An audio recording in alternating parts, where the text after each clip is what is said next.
இந்த எபிசோட்ல ரொம்பவே இன்ட்ரெஸ்டிங்கான ஒரு நபர் கூட்டிட்டு வந்திருக்கோம். புவனேஷ். நான் ஒரு லாங் டர்ம் இன்வெஸ்டர். நம்ம சேனலோட சப்ஸ்கிரைபர்ஸ்மே மோஸ்டா அப்படிதான். ஆனா இன்னைக்கு சோஷியல் மீடியால ட்ரேடிங் பண்ணா ஈஸி மணி, பாசிவ் இன்கம்னு நிறைய வந்துடும் சொல்லிட்டு ஒரு பேச்சு அடிப்படுது. பட் ஆக்சுவலா ட்ரேடிங் பண்ணும்போது எவ்வளவு நஷ்டங்கள் வரும் அப்படிங்கறத ரியல் டைம் ட்ரேடர் கூட்டிட்டு வந்து பார்க்கலாம். அதே மாதிரி ஒரு லாங் டர்ம் இன்வெஸ்டரா இருந்தாலும் ட்ரேடிங்ல இருக்கிற சார்ட் பேட்டர்ன்ஸ் மூலமா நம்மளால அதிகமான லாபம் சம்பாதிக்க முடியுமா அப்படிங்கிற ஏகப்பட்ட கேள்விகள் கேட்டு போறோம். வணக்கம் புவனேஷ். வணக்கம் ப்ரோ. வணக்கம். ஸோ ஃபர்ஸ்ட் நம்ம ஆடியன்ஸ்க்கு உங்களை இன்ட்ரோடியூஸ் பண்ணிக்கிறதுக்கு புவனேஷ்னா யாரு, எப்படி இந்த ட்ரேடிங் அப்படிங்கிற பயணத்தை சூஸ் பண்ணீங்க நீங்க? ஆக்சுவலி நான் வந்து இப்போ ஃபுல் டைம் ட்ரேடராக இருக்கேன் ப்ரோ. ஸோ பேசிக்கலி என்னோட குவாலிஃபிகேஷன் வந்து பார்த்தீங்கன்னா ஃபுட் டெக்னாலஜி ப்ரோ. சுத்தமாக ஃபினான்ஸுக்கு சம்மந்தமே இல்லாத ஒரு விஷயம். நான் வந்து பிடெக் எம்டெக் முடிச்சிருக்கேன். படித்து முடிச்சுட்டு வந்து பார்த்தீங்கன்னா அசிஸ்டன்ட் ப்ரொஃபஸராக வேலை பார்த்துட்டு இருந்தேன் ப்ரோ. காலேஜில் பனாரியம்மன் காலேஜ்லேயும் கொங்கு இன்ஜினியரிங் காலேஜ்லேயும் வேலை பார்த்துட்டு இருந்தேன். ஸோ நான் பனாரியம்மனில் வேலை பார்க்கும்போதே எனக்கு இந்த ட்ரேடிங் பற்றி ஒரு இன்ட்ரெஸ்ட் இருந்துச்சுங்க ப்ரோ. நான் சும்மா அப்படின்னா என்ன அப்படிங்கிறது மாதிரி பார்க்க ஆரம்பித்தேன். 2019 ப்ரோ, ப்ரீ கோவிடுக்கு முன்னாடியே ஸ்டாக் மார்க்கெட்னா என்ன அப்படிங்கிற மாதிரி எக்ஸ்ப்ளோர் பண்ண ஆரம்பிச்சிட்டேன் ப்ரோ. நான் 20 கோவிட்ல கொஞ்சம் கேப் கிடச்சிச்சு. வீட்டில் இருந்தேன். நான் கிளாஸஸ்லாம் வீட்டில் இருந்தே எடுத்துக்கிட்டு இருந்தேன் ப்ரோ.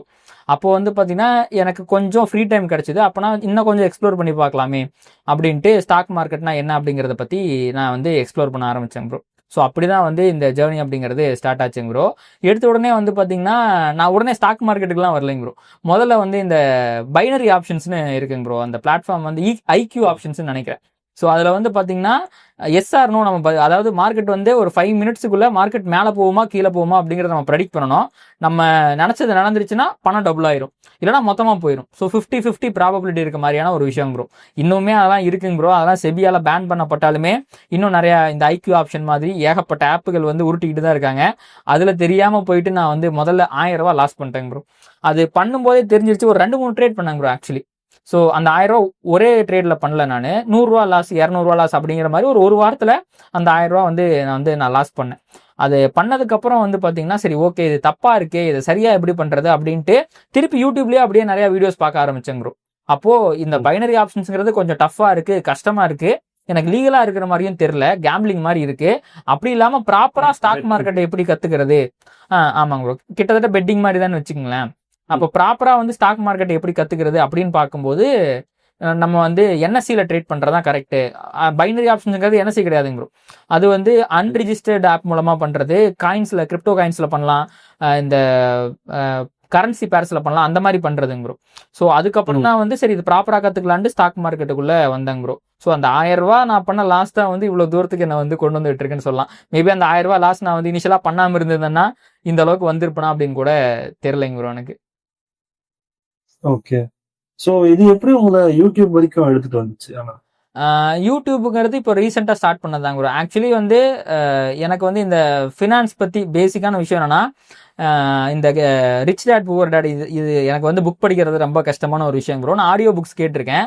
ஸோ என்னை வந்து நான் ஃபர்தராக வந்து இது பண்ணிக்கணும், என்னை வந்து அப்டேட் பண்ணிக்கணும், ஃபினான்ஷியலாக கொஞ்சம் வந்து இண்டிபெண்டாக இருக்கணும் அப்படிங்கிற மாதிரி விஷயத்தில் மல்டிபிள் சோர்சஸ் ஆஃப் இன்கம் வேணும் அப்படிங்கிறத நான் முடிவு பண்ணிட்டேன் ப்ரோ. அண்ட் காலேஜில் வேலை பார்க்கும்போது ஈவினிங் டைம்லாம் ஃப்ரீயாக தான் இருக்கும்னு வச்சுக்கோங்களேன். ஸோ ஒர்க் பண்ணுறோம், பெரிய ஒர்க் ப்ரெஷர் இருக்காதுங்க ப்ரோ. அதனால் அந்த டைமை யூஸ் பண்ணி நம்ம ஏதாவது எக்ஸ்ட்ரா சோர்ஸ் ஆஃப் இன்கம் பண்ணலாம் அப்படின்ட்டு நான் ஆல்ரெடி ஒரு யூடியூப் சேனல் வச்சுருந்தேன் ப்ரோ. இப்போ நீங்கள் வந்து ஏன்னா உங்களுக்கு வந்து புவனேஸ்வர் ட்ரேடர் அப்படிங்கிற யூடியூப் சேனல் தான் தெரியும். பட் அதுக்கு முன்னாடி நான் வந்து ஒரு யூடியூப் சேனல் வச்சுருந்தேன் ப்ரோ. அதில் நிறைய வீடியோ போட்டால் அதெல்லாம் இது ஒரு ரீச் ஆகவே இல்லைங்க ப்ரோ. இந்த ஷார்ட்ஸ் வந்ததுக்கப்புறம் எனக்கு நல்ல ரீச் கிடச்சிது. எனக்கு கிட்டத்தட்ட 150, ஐ திங்க் இப்போ 170K ப்ளஸ் ஃபாலோவர்ஸ் இருக்காங்க இன்னொரு சேனலில். ஸோ அந்த எக்ஸ்ட்ரா சோர்ஸ் ஆஃப் இன்கம் பண்ணணும் தான் யூடியூப் வந்தேன். அண்ட் ஒன்ஸ் நான் வந்து ஸ்டாக் மார்க்கெட்டுக்குள்ளே வந்ததுக்கப்புறம் இதுலேயுமே நம்ம வந்து மக்களை எஜுகேட் பண்ணலாம், ஸோ எனக்கு தெரிஞ்ச விஷயங்களை அப்படியே ஷேர் பண்ணிக்கலாம் அப்படிங்கிற மாதிரி நான் டெய்லியுமே வீடியோ போட ஆரம்பிச்சிட்டேங்க ப்ரோ. நான் வேலையில் இருக்கும்போதும் வீடியோ போட்டுக்கிட்டு இருந்தேங்க ப்ரோ. இப்போ ஃபுல் டைம் ட்ரேடர் ஆனதுக்கப்புறம் வீடியோ போட்டுக்கிட்டு இருக்கேன். ஸோ பேசிக்காக யூடியூப் எதுக்கு ஸ்டார்ட் பண்ணேன்னா இன்னொரு சோர்ஸ் ஆஃப் இன்கம் இருக்கணும் அப்படிங்கிற மாதிரி தான் ஸ்டார்ட் பண்ணேன். அண்ட் இதனோட மொதல் சேனல் கிடையாதுங்க ப்ரோ, எனக்கு இன்னொரு சேனலுமே இருக்குது. ஸோ யூடியூபுங்கிறது ஒரு பெரிய பூமாவை போட விஷயங்கிறது எனக்கு நான் பிஜி படிக்கும் போதே தெரிஞ்சிருச்சுங்க ப்ரோ. அந்த ஒரு 16-17 காலகட்டத்திலேயே அப்போதான் மதன் கௌரி வந்து ஒரு 1 மில்லியன் ரீச் பண்ண காலகட்டம். அப்போ அவர் வந்து டெய்லியும் ஒரு வீடியோ போட்டுக்கிட்டு இருப்பார். ஸோ அவர் பயங்கரமாக அப்போ தான் ரீச் ஆகிட்டு இருந்தார். அப்போவே எனக்கு பிடிபட்டுச்சு, ஓகே இது வந்து ஃபியூச்சரில் வந்து நிறைய பேர் வந்து யூஸ் பண்ண போகிறாங்கன்னு தெரிஞ்சிச்சு. பட் என்னால் அதை பெருசாக யூட்டிலைஸ் பண்ணிக்க முடியலன்னு வச்சுக்கோங்களேன்.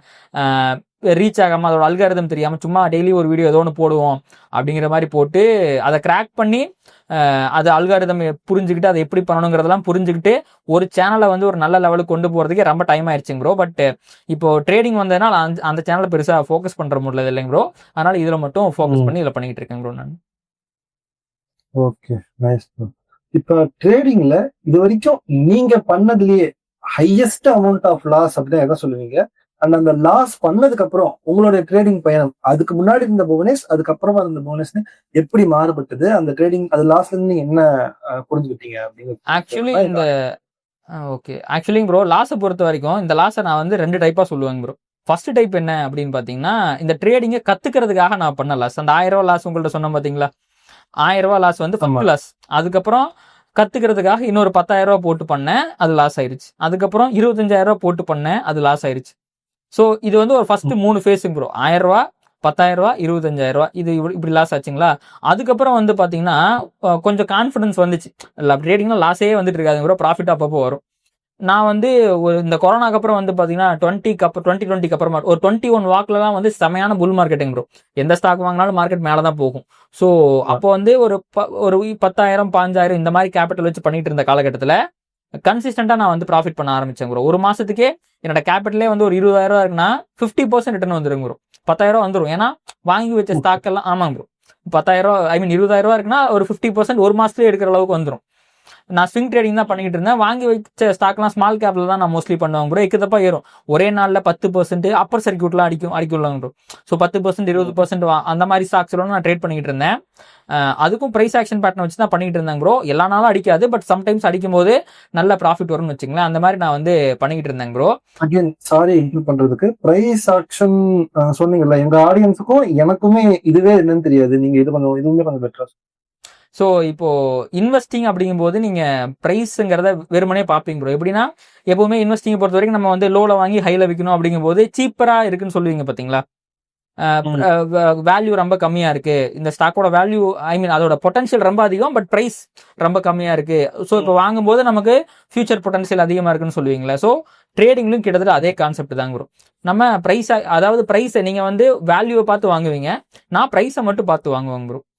ஸோ அதுதான் பிரைஸ் ஆக்ஷன். ஆமா ஆமா ஆமா. ஸோ பிரைஸ் ஆக்ஷன் அப்படிங்கிறது பிரைஸோட மூவ்மெண்ட், அது எப்படி பிஹேவ் பண்ணுது, இந்த இடத்துல வாங்கலாமா வேணாமா அப்படிங்கிறது தான் பிரைஸ் ஆக்ஷனுங்க ப்ரோ. ஸோ அந்த பிரைஸ் ஆக்ஷனை வச்சுட்டு நல்லா தான் ப்ராஃபிட் பண்ணிட்டு இருந்தாங்க ப்ரோ. ஒன்ஸ் கான்ஃபிடன்ஸ் வந்ததுக்கு அப்புறம் சரி ஓகே நம்ம வந்து இதை நல்லா இன்னும் கொஞ்சம் ஸ்கேல் அப் பண்ணலாம் அப்படின்ட்டு வந்து ஒரு 2 லட்ச ரூபா லோன் வாங்கினேங்க ப்ரோ. நான் காலேஜில் வேலை பார்த்துட்டு இருந்தேன், லோன் வாங்கி ட்ரேட் பண்ணலாம் அப்படின்ட்டு வாங்கினேங்க ப்ரோ. அது வாங்கும்போதே ஏன்னா எனக்கு தெரிஞ்சுங்க ப்ரோ, ஒரு மாசம் வந்தா அது ஃப்ளூக்ல வந்துச்சுன்னு சொல்லலாம். நான் கன்சிஸ்டன்டா மாசம் நல்லா ப்ராஃபிட் பண்ணிட்டு இருக்கேன். ஃபிளக்சுவேட் ஆகுது, பட் எல்லா மாசம் நான் கிரீன்ல முடிச்சிடறேன். அப்படி ஒரு 3 மாசம் ப்ராஃபிட் வந்தாலே கான்ஃபிடன்ஸ் வரும்லங்க ப்ரோ. ஸோ அதுல வந்து நான் வந்து கடன் வாங்கிட்டேன். அப்படி கடன் வாங்கின நேரமோ என்னமோ மார்க்கெட் வந்து பியரிஷ் ஆயிடுச்சுங்க ப்ரோ. நான் வாங்கின உடனே மார்க்கெட் பியரிஷ் ஆயிடுச்சு. இதுக்கு முன்னாடி அந்த பிரைஸ் ஆக்ஷன் பேட்டர்ல எனக்கு என்ட்ரியே கிடைக்கல. என்ட்ரி எடுத்த ஸ்டாக்லாம் லாஸ் ஆகுது. பட் நான் ஒண்ணு மட்டும் தெளிவா இருந்தேன், இதுல பெருசா நம்ம லாஸ் பண்ணிடக்கூடாது அப்படிங்கிறதுல மட்டும் தெளிவா இருந்தேன். அதனால எனக்கு நானே ஸ்டாப் லாஸை போட்டுக்கிட்டேன். விச் மீன்ஸ் நான் என்னோட ஓவரால் இந்த 2 லட்ச ரூபா கேபிட்டல்ல 25,000 ரூபாய் நான் லாஸ் பண்ணிட்டேன்னா ஓகே, நான் அதோட நான் வந்து ட்ரேடிங் நிப்பாட்டிக்கலாம், நமக்கு செட் ஆகாது. அந்த காசு எடுத்து அப்பாட்ட கொடுத்துடலாம், இல்லை கடன் அடைச்சிடலாம், நம்ம வாங்கின லோனை வந்து பார்ஷியலானாச்சும் பே பண்ணிட்டு இது பண்ணிக்கலாம் அப்படிங்கிற மாதிரி தான் நான் நினைச்சிட்டு இருந்தேன் ப்ரோ. அண்ட் அந்த காலகட்டம் ரொம்ப நாள்லாம் எடுத்துக்கல, ஒரு மாசத்துக்குள்ளேயே வந்துருச்சுன்னு வச்சுங்களேன். ஸோ லாஸ் ஆயிடுச்சு. அதுக்கப்புறமா சரி ஓகே, நான் பண்ண ஒரு சூப்பரான நல்ல விஷயம் என்னன்னா அந்த இடத்துல ட்ரேடிங்கை ஸ்டாப் பண்ணதுதாங்க ப்ரோ. நான் வந்து ட்ரேடிங்கை ஸ்டாப் பண்ணிட்டு அந்த காசு எடுத்து கொடுத்துட்டேன். அதுக்கப்புறம் நான் பெருசாக ட்ரேட் பண்ணவே அப்படின்னா பண்ணவே இல்லைன்னா சொல்ல முடியாது. சும்மா 1000 ரூபா வச்சு பண்றது, 500 ரூபா வச்சு பண்றது, ஸோ அந்த மாதிரி போயிருச்சுங்க ப்ரோ. ஸோ அதுக்கப்புறம் தான் வந்து இதை ப்ராப்பராக இன்னும் கற்றுக்கணும். அப்போ தான் எனக்கு பியர் மார்க்கெட்னே ஒன்று இருக்குன்னு தெரியுங்க ப்ரோ. ஏன்னா நான் 19ல மார்க்கெட்டை பார்த்துருக்கேன். அப்போனா ட்ரேடிங்னு என்னன்னே தெரியாது. சும்மா ஒரு பிரிட்டானியான ஒரு ஸ்டாக்கை பார்த்தாங்க ப்ரோ, கீழே இருந்துச்சு. ஒரு 2-3 மாசம் கழிச்சு அது மேலே போயிருச்சு. இப்போ கீழே இருந்தால் ஸ்டாக் மேலே போயிடும் போல் இருக்கு, அப்போ நம்ம கீழே வாங்கினா மேலே வித்துடலாம் போல் இருக்கு. இதுதான் ட்ரேடிங். இந்த ஒரு பேசிக் ஐடியா தான் இருந்துச்சு ப்ரோ. அண்ட் அந்த கொரோனா டைமுக்கு அப்புறம் மார்க்கெட் மேலேயே போயிட்டு இருந்துச்சு. எனக்கு இன்னும் கொஞ்சம் புரிதல் வந்துச்சு. ஸோ அந்த பிரைஸ் ஆக்ஷன் பற்றி உங்கள்ட்ட பேசின மாதிரி அதை தெரிஞ்சுக்கிட்டு எது கீழே எது மேலேங்கிறத பற்றி தெரிஞ்சுக்கிட்டு கீழே வாங்கி மேலே செல் பண்ணி ஸ்விங் ட்ரேடிங் மாதிரி பண்ணிக்கிட்டு இருந்தாங்க ப்ரோ. அண்ட் ஒன்ஸ் அந்த பியர் மார்க்கெட்டை நான் எக்ஸ்ப்ளோர் பண்ணும்போது தான் ஸ்டாக்குங்கிறது மேலேயே மட்டும் போயிட்டு இருக்காது, கீழே வரும் அப்படிங்கிறதே எனக்கு அப்போதான் தெரிஞ்சுங்க ப்ரோ. ஸோ அந்த பியர் மார்க்கெட்டுக்கு அப்புறம் தான் அப்போ மார்க்கெட் கீழே போகும்போது நான் ஸ்டாக்கா ஒரு ஸ்விங் ட்ரேடரா எப்படி இருக்க முடியும், சும்மா தான் உட்காந்துருக்கணும், அப்போ மார்க்கெட் மேலே போனாலும் ப்ராஃபிட் வரணும், கீழே போனாலும் ப்ராஃபிட் வரணும்னா அதுக்கு என்ன பண்ணணும் அப்படிங்கும்போது தான் ஆப்ஷன்ஸ் ட்ரேடிங்னு ஒன்று இருக்கிறது எனக்கு தெரிஞ்சுங்க ப்ரோ. அதுக்கப்புறம் தான் நான் வந்து அந்த ஆப்ஷன் ட்ரேடிங் பற்றி கற்றுக்க ஆரம்பித்தேன். அதுக்கப்புறம் தான் ஆப்ஷன் ட்ரேடிங்குள்ளே வந்தேங்க ப்ரோ. அண்டு இது வந்து ஃபஸ்ட்டு நான் பண்ண லாஸுங்க ப்ரோ. நான் இந்த கற்றுக்கிற ப்ராசஸில், இந்த முயற்சியில் ஒட்டுமொத்தமாக கிட்டத்தட்ட வந்து ஒரு 1 லட்ச ரூபா பக்கமாக லாஸ் பண்ணியிருப்பாங்க ப்ரோ. அதில் நான் பண்ண லாஸ் வந்து பார்த்தீங்கன்னா ஒரு 60,000 ரூபா தான். 40,000 ப்ரோக்கரேஜ்லேயே போயிடுச்சுங்க ப்ரோ. இந்த பைசல் டிரான்சாக்ஷன் ஒன்று பார்த்தீங்களா, அதுலேயே போயிடுச்சு. நான் ரொம்ப கம்மியான லாஸ் தான் பண்ணியிருக்கேங்க ப்ரோ. அண்டு கொஞ்சம் ஃபுல் டைம் வர்றதுக்கு முன்னாடியே நான் வந்து வேலை பார்த்துக்கிட்டே பண்ணிட்டு இருந்தேங்க ப்ரோ. ஆனால் வேலை பார்க்கும்போது தான் பண்ண முடியாது. அப்போ கேபிட்டல் கொஞ்சம் அதிகமாக இருந்துச்சு. என்னோட பார்ட்னர் ஒருத்தர் இருந்தாருங்க ப்ரோ. அப்போ வந்து பார்த்தீங்கன்னா என்கிட்ட வந்து பார்த்தீங்கன்னா ஒரு அரௌண்ட் 10 லேக்ஸ் மாதிரி கேபிட்டல் இருந்துச்சு. என் பார்ட்னர் வந்து ஒரு 12 லேக்ஸ் கேபிட்டல் வச்சிருந்தாரு. கிட்டத்தட்ட அரௌண்ட் ஒரு 22 லேக்ஸ் கேபிட்டல் இருந்துச்சுங்க ப்ரோ. இந்த 22 லேக்ஸ் கேபிட்டலுக்கு ஒரே நாளில் வந்து 80,000 ரூபா லாஸ் ஆச்சுங்க ப்ரோ. ஸோ அதுதான் நான் பண்ண பெரிய லாஸுங்க ப்ரோ. அவ்வளோ லாஸ்லாம் நான் விட மாட்டாங்க ப்ரோ. எப்பவுமே ரிஸ்க் மேனேஜ்மெண்ட்ல நானும் சரி அவரும் சரி ரொம்ப ஸ்ட்ரிக்டாக இருப்போம்.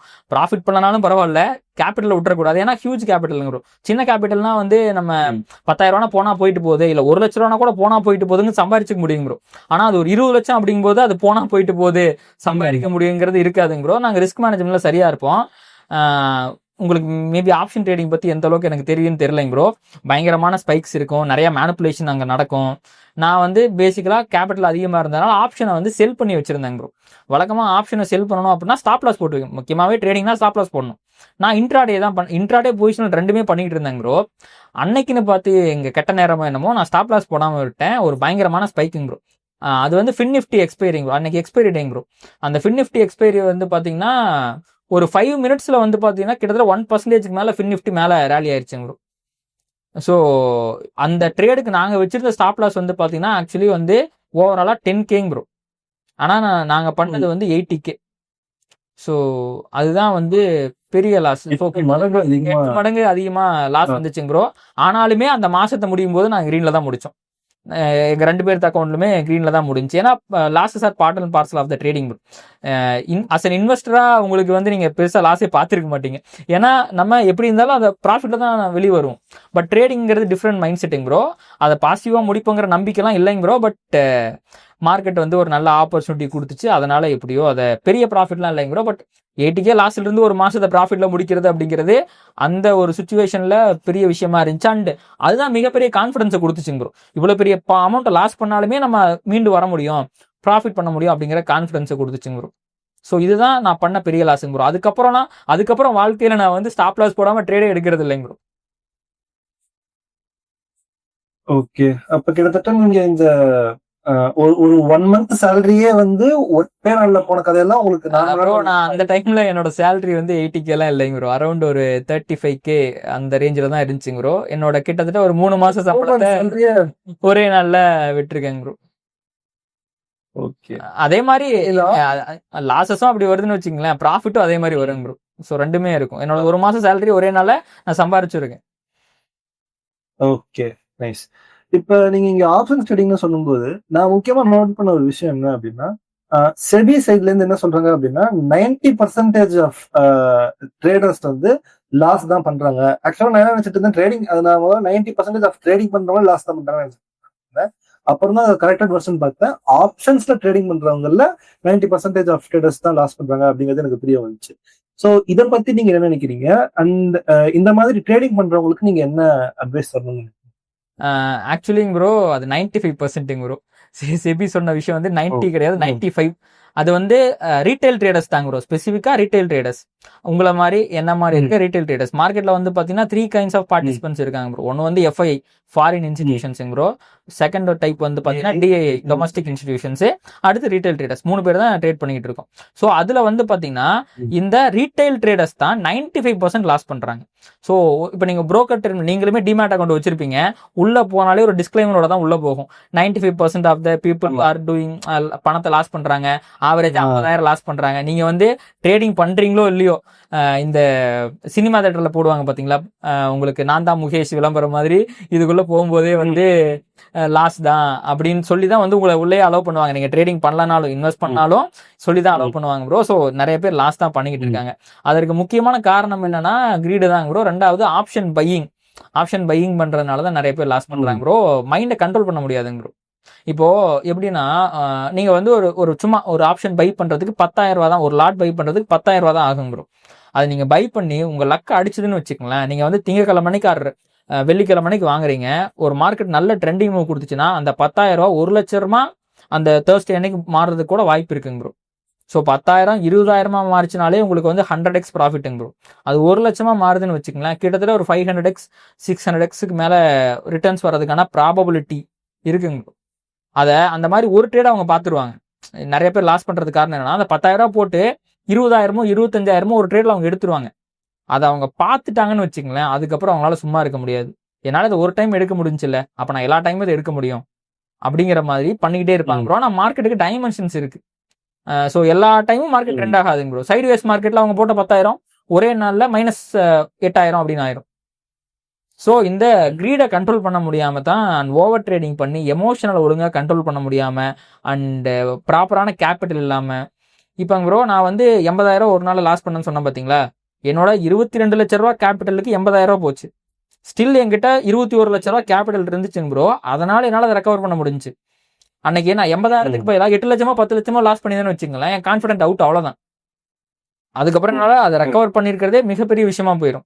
இங்க இருக்க முக்கியமான 95% ட்ரேடர்ஸ் லாஸ் பண்றதுக்கு முக்கியமான காரணம் ரொம்ப கம்மியான கேபிட்டல் வச்சு மட்டுமே தான் அவங்க ட்ரேட் பண்ண வராங்க. 10,000 கொண்டு வராங்க, இல்லை 15,000 கொண்டு வராங்க, ஒரு லாங் ரன் கொடுக்க மாட்டாங்க ப்ரோ. இப்போ ட்ரேடிங் அப்படிங்கிறது ப்ராபபிலிட்டியை பேஸ் பண்ண விஷயம். நீங்க 10 ட்ரேட் எடுக்கிறீங்கன்னா 10 ட்ரேடும் கண்டிப்பா ப்ராஃபிட் பண்ண முடியாது. என்னோட வின்னிங் அக்யூரசிங்கிறது 60 to 70% தாங்க ப்ரோ. கிரிப்டோஸ்ல அரௌண்ட் ஒரு 65% இருக்கு. இந்தியன் ஈக்விட்டிஸ்ல வந்து பாத்தீங்கன்னா ஒரு 70% இருக்குங்க ப்ரோ. அப்போ அரௌண்ட் நானுமே வந்து பாத்தீங்கன்னா 10 ட்ரேட் எடுக்கிறேன்னா 4 ட்ரேட் லாஸ் பண்ணிக்கிட்டு தான் இருக்கேன். ஆனா முதல்ல அந்த 4 ட்ரேட் நான் லாஸ் பண்ணணும்னா 10 ட்ரேட் எடுக்கணும் ப்ரோ. அது ஒரே மாதிரி எடுக்கணும். இங்க இருக்க நிறைய பேரு அந்த 10 ட்ரேட் எடுக்கிறதுக்குள்ளேயே அவங்க கேபிட்டல் வைப் அவுட் பண்ணிடுவாங்க. நீங்க 10 ட்ரேட் எடுக்கிறீங்கன்னா அதுல எந்த 4 ட்ரேட் லாஸ் வரும்னு தெரியாதுங்க ப்ரோ. ஃபர்ஸ்ட் 4 ட்ரேடும் லாஸ் வரதுக்கு வாய்ப்பு இருக்கு, அடுத்த 6 ட்ரேட் ப்ராஃபிட் வரலாம் மேபி.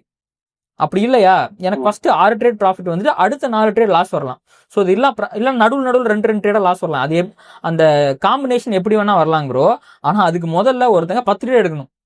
இந்த 10 ட்ரேட ஒருத்தங்க எடுக்க முடியாதனால தான், அதுக்கு முன்னாடியே அவங்க கேபிட்டல் வைப் அவுட் ஆகி போயிடுறதுனால தான் இங்க நிறைய பேர் லாஸ் பண்றாங்க ப்ரோ. ஓகே, அப்ப ஆக்சுவலா இந்த கேபிட்டல் பத்தி எவ்வளவு கேபிட்டல் இருந்தா ஒருத்தர், அதாவது இவ்வளவுதான் உங்கள்கிட்ட கேபிட்டல் இருக்குன்னா நீங்க ட்ரேடிங்கே பண்ணாதீங்க, இந்த கேபிட்டலுக்குலாம் வச்சுட்டு இந்த கேபிட்டல் வச்சதுக்கப்புறம் நீங்க ஸ்டார்ட் பண்ணுங்க அப்படிங்கிற மாதிரி நீங்க என்ன சொல்லுவீங்க? ஸோ அப்படி சொல்லவே முடியாதுங்க ப்ரோ. பேசிக்கா இவ்வளவு கேபிட்டல் இருந்தாதான் நீங்க ட்ரேட் பண்ணணும்னு சொல்லவே முடியாது. ஆனா ஆப்ஷன் ட்ரேடிங்க்கு மட்டும் அப்படி சொல்ல முடியுங்க ப்ரோ. ஏன்னா இங்க மோஸ்ட் ஆஃப் த ட்ரேடர்ஸ் உள்ள வரது எடுத்த உடனே ஆப்ஷன்ஸ் தான் ஸ்டார்ட் பண்றாங்க ப்ரோ. நான் 19 காலகட்டத்தில் ஸ்டார்ட் பண்ணும்போது ஆப்ஷன்ஸ் அவ்வளவு ஃபேமஸாவே இல்லைங்க ப்ரோ. நான் இன்ட்ராடே தான் பண்ண ஆரம்பிச்சேன், ஈக்விட்டிஸ்ல ப்ரோ. ஸ்டாக்ஸ்ல இன்ட்ராடே பண்ண ஆரம்பிச்சேன் நான். எனக்கு ஒரு நாளைக்கு லாஸ் ஆச்சுன்னா 500,000 தான் லாஸ் ஆகும். இப்போவுமே நீங்க ஸ்டாக்ஸ்ல போய் இன்ட்ராடே பண்ணீங்கன்னா அவ்வளவுதான் லாஸ் வரும் ப்ரோ. அதே நீங்க ஆப்ஷன்ஸ்ல பண்ணீங்கன்னா அந்த 500,000 லாஸோட வெளியே வர முடியாதுங்க ப்ரோ. 2,000 3,000 லாஸ் ஆகும். அதனால நீங்க ஆப்ஷன் ட்ரேடிங் பண்றீங்க அப்படின்னா மினிமம் 50,000 1 லட்சத்தை வச்சு பண்ணுங்க. அண்ட் ஒரு லாட் வாங்கணுங்க ப்ரோ. அந்த 50,000க்கோ 1 லட்சத்துக்கோ. 50,000ங்கிறது மீடியம் ரிஸ்க், 1 லட்சங்கிறது லோ ரிஸ்க். 1 லட்சம் இருந்தா உங்க 1 லட்சம் ஒரே மாதிரி நீங்க ஸ்ட்ராட்டஜி திருப்பி பண்ணும்போது அந்த 1 லட்சம் லாஸ் ஆகிறதுக்குலாம் வாய்ப்பே இல்லைங்க ப்ரோ. ஒரு லாட் எடுத்தீங்கன்னா ஒரு மார்க்கெட்டே ப்ராபபிலிட்டி தான் வச்சுங்களேன். நீங்க 1 லட்ச ரூபா வச்சு ஒரு லாட் எடுத்தீங்கன்னா அது வைப் அவுட் ஆகிறதுக்கான ப்ராபபிலிட்டி வந்து 90% கிடையாது, 10% தான் இருக்கும். அதே நீங்க 50,000க்கு ஒரு லாட் எடுத்தீங்க அப்படின்னா உங்களுக்கு வந்து ஒரு ஒரு ஒரு 30% சான்ஸ் இருக்குங்க ப்ரோ போறதுக்கு. அது நீங்க ஒழுங்கா எமோஷனல் கண்ட்ரோல் பண்ணா 50% சான்ஸே இருக்குன்னு சொல்லாங்க ப்ரோ. ஸோ ரொம்ப சேஃப்னா 1 லட்ச ரூபாய்க்கு ஒரு லாட் எடுக்கிறது தான் சேஃபுங்க ப்ரோ. சப்போஸ் ஆப்ஷன் ட்ரேடிங்க்கு பத்தி பேசிக்கா சொல்றேன். சப்போஸ் உங்களால 1 லட்ச ரூபா போட்டு நீங்க ஆப்ஷன் ட்ரேடிங் பண்ண முடியல அப்படின்னா அது கிடையாதுங்க ப்ரோ. ஆப்ஷன் ட்ரேடிங் பண்ணக்கூடாதுங்க ப்ரோ. நீங்க ஸ்டாக்ஸ்ல ட்ரேட் பண்ணிட்டு போயிடலாம், ஸ்விங் ட்ரேடிங் பண்ணலாம். ஸ்விங் ட்ரேடிங் வெறும் 100 ரூபா வச்சு பண்ண முடியுங்க ப்ரோ. இப்போ ஒரு ஸ்டாக்கோட பிரைஸ் 50 ரூபா இருக்குன்னு வச்சுங்களேன், உங்கள்ட்ட 100 ரூபா இருக்குன்னா 2 ஸ்டாக் வாங்கி வச்சு ஸ்விங் ட்ரேடிங் பண்ண முடியும். பட் அதுல பெரிய ரிட்டர்ன்ஸ் எதிர்பார்க்க முடியாது. ஆனா ட்ரேடிங்கிறது கத்துக்கிட்டு வர்றதாங்க ப்ரோ. நான் முதல்ல 1000 ரூபாயில தான் ஆரம்பிச்சேங்க ப்ரோ. நான் வெறும் 2,000 3,000 வச்சுலாம் இனிஷியல் டேஸ்ல வந்து ஸ்விங் ட்ரேடிங் பண்ணியிருக்கேன் ப்ரோ. அந்த 2,000 3,000 300 ரூபா ப்ராஃபிட் பண்ணுவேன் நான். இந்த மாதிரி தான் நான் பண்ணியிருக்கேன் ப்ரோ. ஸோ ஸ்டாக்ஸ்ல ஸ்விங் ட்ரேடிங் பண்றீங்களா, கேபிட்டல் 1000 ரூபா இருந்தாலும் 2,000 ரூபா இருந்தாலும் பண்ண முடியும். ஆனா ஆப்ஷன் ட்ரேடிங் அப்படிங்கிறதுக்கு மினிமம் 1 லேக் கேபிட்டல் வேணும் ப்ரோ. இன்னும் இதை எளிமையா சொல்லணும் அப்படின்னா டிபார்ட்மெண்ட் ஸ்டோர் வைக்கணும்னு வச்சுங்களேன். நீங்க வந்து டிபார்ட்மெண்ட் ஸ்டோர் வைக்கணும்னு ஆசைப்படுறீங்க. அதுக்கு ஒரு 10 லட்சம் மினிமம் கேபிட்டல் இருந்தா அதை வந்து பண்ண முடியும் ப்ரோ. என்கிட்ட 1 லட்ச ரூபா தான் கேபிட்டல் இருக்கு, ஆனா நான் டிபார்ட்மெண்ட் ஸ்டோர் வைக்கணும்னா அதை பண்ணவே முடியாதுங்க ப்ரோ. ஆமா. ஸோ பேசிக்கா அதுதான். அப்போ 1 லட்ச ரூபா தான் உங்கள்ட்ட கேபிட்டல் இருக்குன்னா நீங்க டிபார்ட்மெண்ட் ஸ்டோர் வைக்கிறதுக்கு பதிலா ஒரு மளிகை கடை போட்டு போயிடலாம். அப்போ உங்கள்ட்ட பண்ண முடியாதுன்னு இல்லைங்க ப்ரோ. எவ்வளவு சின்ன கடையை வேணாலும் ஒரு ஒரு ஒரு 10,000 ரூபாய் இருந்தா ஒரு சின்ன பொட்டி கடை போட்டுற முடியும் ப்ரோ. அதே மாதிரிதான் உங்கள்ட்ட எவ்வளவு காசு கம்மியா இருந்தாலும் ட்ரேட் பண்ண முடியும். ஆனா நீங்க ஆப்ஷன் ட்ரேடிங் பண்ணணும்னா மினிமம் 50,000 இருந்து 1 லட்சம் உங்களுக்கு தேவைப்படும். நீங்க ட்ரேடிங் சும்மா நான் ஸ்விங் ட்ரேடிங் பண்றேன், என்கிட்ட கேபிட்டல் கம்மியா தான் இருக்கு, ட்ரேடிங்கை நான் கத்துக்கிறேன், முதல்ல அதை கத்துக்கிட்டு நான் ஸ்கேல் அப் பண்ணிக்கிறேன் அப்படின்னா நீங்க 1000 ரூபாய் 2000 ரூபாய் 5000 ரூபாய் எவ்வளவு கம்மியா கூட நீங்க ஸ்டார்ட் பண்ணிக்கலாம். அதை பத்தி பெரிய விஷயம் இல்லைங்க. புரியுது. இப்ப இன்னொரு கேள்வி இங்க என்ன வருது அப்படின்னு பாத்தீங்கன்னா, நிறைய பேர் நான் என்ன பாக்குறேன்னா 2 வகையான ஆளுங்க பாக்குறேன். ஒண்ணு வந்து நான் தினமும் ஆக்சுவலா சொன்னோம்னா அவங்களுக்கு வேலை பார்க்க பிடிக்கல அவங்க செய்யற வேலை. சோ அதுக்காக அந்த வேலையில இருந்து எஸ்கேப் ஆகிறதுக்காகவே நான் ட்ரேடிங் பண்ணி பெரிய ஆளாக போறேன் அப்படின்னு நிறைய பேர் இருக்காங்க. சில பேர்லாம் பாத்தீங்கன்னா ரிட்டையர் ஆயிட்டு என்னோட மொத்த காசையும் தூக்கிட்டு போயிட்டு ட்ரேடிங்ல போட்டு நான் ஒரு 50 வயசு ரிட்டையர் ஆகிறேன், 60 இல்ல ஒரு 40 வயசு ரிட்டையர் ஆயிடுறேன், நான் அப்படியே ட்ரேடிங் பண்ணியே நான் தினமும் 500,000 ரூபாய் என்னால சம்பாதிச்சிட முடியும். இங்க இந்த வேலையில நான் தினமும் 500,000 ரூபாய் சம்பாதிக்கணும்னாலே அது கஷ்டம், ஆனா நான் ஈஸியா சம்பாதிக்கிற நினப்பு நிறைய பேருக்கு இருக்கு நான் வந்து பண்ணலான்ட்டு. அதை பத்தி நீங்க என்ன நினைக்கிறீங்க? மொத்தமா வேலையை விட்டுட்டு ட்ரேடிங்கே கெரியரா சூஸ் பண்ணிட்டு நான் அதுலயே வாழ முடியும்னு நினைக்கிறத பத்தி உங்களோட கண்ணோட்டம் என்ன? ரொம்ப ரொம்ப தவறான ஒரு புரிதலுங்க ப்ரோ அது. அதாவதுங்க ப்ரோ, எனக்கும் தோணுச்சு, எனக்கும் வேலை பார்க்கும்போது என்னடா நம்ம ட்ரேடிங்ல நம்ம ஒண்ணுமே பண்ணாம வேலை பார்த்துட்டே எவ்வளவு சம்பாதிக்கிறோமே, ஈஸியா தான் இருக்குது ட்ரேடிங் அப்படிங்கிற மாதிரிலாம் எனக்கு தோணுச்சுங்க ப்ரோ. ஒன்ஸ் நான் ஃபுல் டைம் ட்ரேடர் ஆனதுக்கு அப்புறம் தான் அது எவ்வளவு கஷ்டமா இருக்கு அப்படிங்கறதெல்லாம் தோணுதுங்க ப்ரோ. நான் வேலை பார்த்துட்டு இருந்தேன்னா எனக்கு நான் வந்து ஒழுங்கா வேலை பார்க்கறேன், வேலை பார்க்கல, so what ever it is, என்னோட பெர்ஃபார்மன்ஸ் எப்படி இருக்கு, எப்படி இருந்தாலும் எனக்கு மாச சம்பளம் வந்துருங்க ப்ரோ. என்னால ட்ரேடிங்க சைடு இன்கமா கூட பண்ண முடியும். ஆனா அந்த பாக்குற வேலை பிடிக்கல அப்படின்னு ட்ரேடிங்குள்ள நீங்க வர்றீங்கன்னா நீங்க பாக்குற வேலையை விட ட்ரேடிங் ரொம்ப கஷ்டம் அப்படிங்கறத நான் அஸ் ஃபுல் டைம் ட்ரேடரா நான் சொல்லிக்க விரும்புறேன் ப்ரோ. ஏன்னா ஃபுல்லா மென்டல் ப்ரெஷர் வந்து ரொம்ப ட்ரேடிங்ல அதிகமா இருக்குங்க ப்ரோ. ப்ராஃபிட் பண்ணியே ஆக வேண்டிய கட்டாயம் அப்படிங்கிறது இங்க இருக்கு. நீங்க வேலைக்கு போறீங்கன்னா நீங்க வந்து உங்களுக்கு சம்பளம் வாங்கியே தான் ஆகணும் அப்படிங்கிற கட்டாயம் இருக்கு. ஏன்னா நமக்கு காசுங்கிறது கண்டிப்பா தேவைப்படும். நீங்க வேலைக்கு போனீங்கன்னா ஈஸியா அந்த மாசம் முடியும் போது உங்களுக்கு கையில காசு வந்துடும். ஆனா ட்ரேடிங்ல நீங்க எல்லா விஷயத்தையும் சரியா பண்ணாலுமே அந்த மாசம் முடியும் போது கண்டிப்பா கேரண்டீடா ப்ராஃபிட் வருங்கிறதெல்லாம் சொல்ல முடியாதுங்க.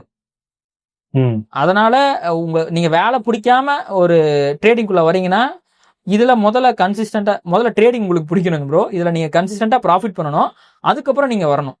அப்புறம் இது வந்து ஃபர்ஸ்ட் விஷயம் ப்ரோ.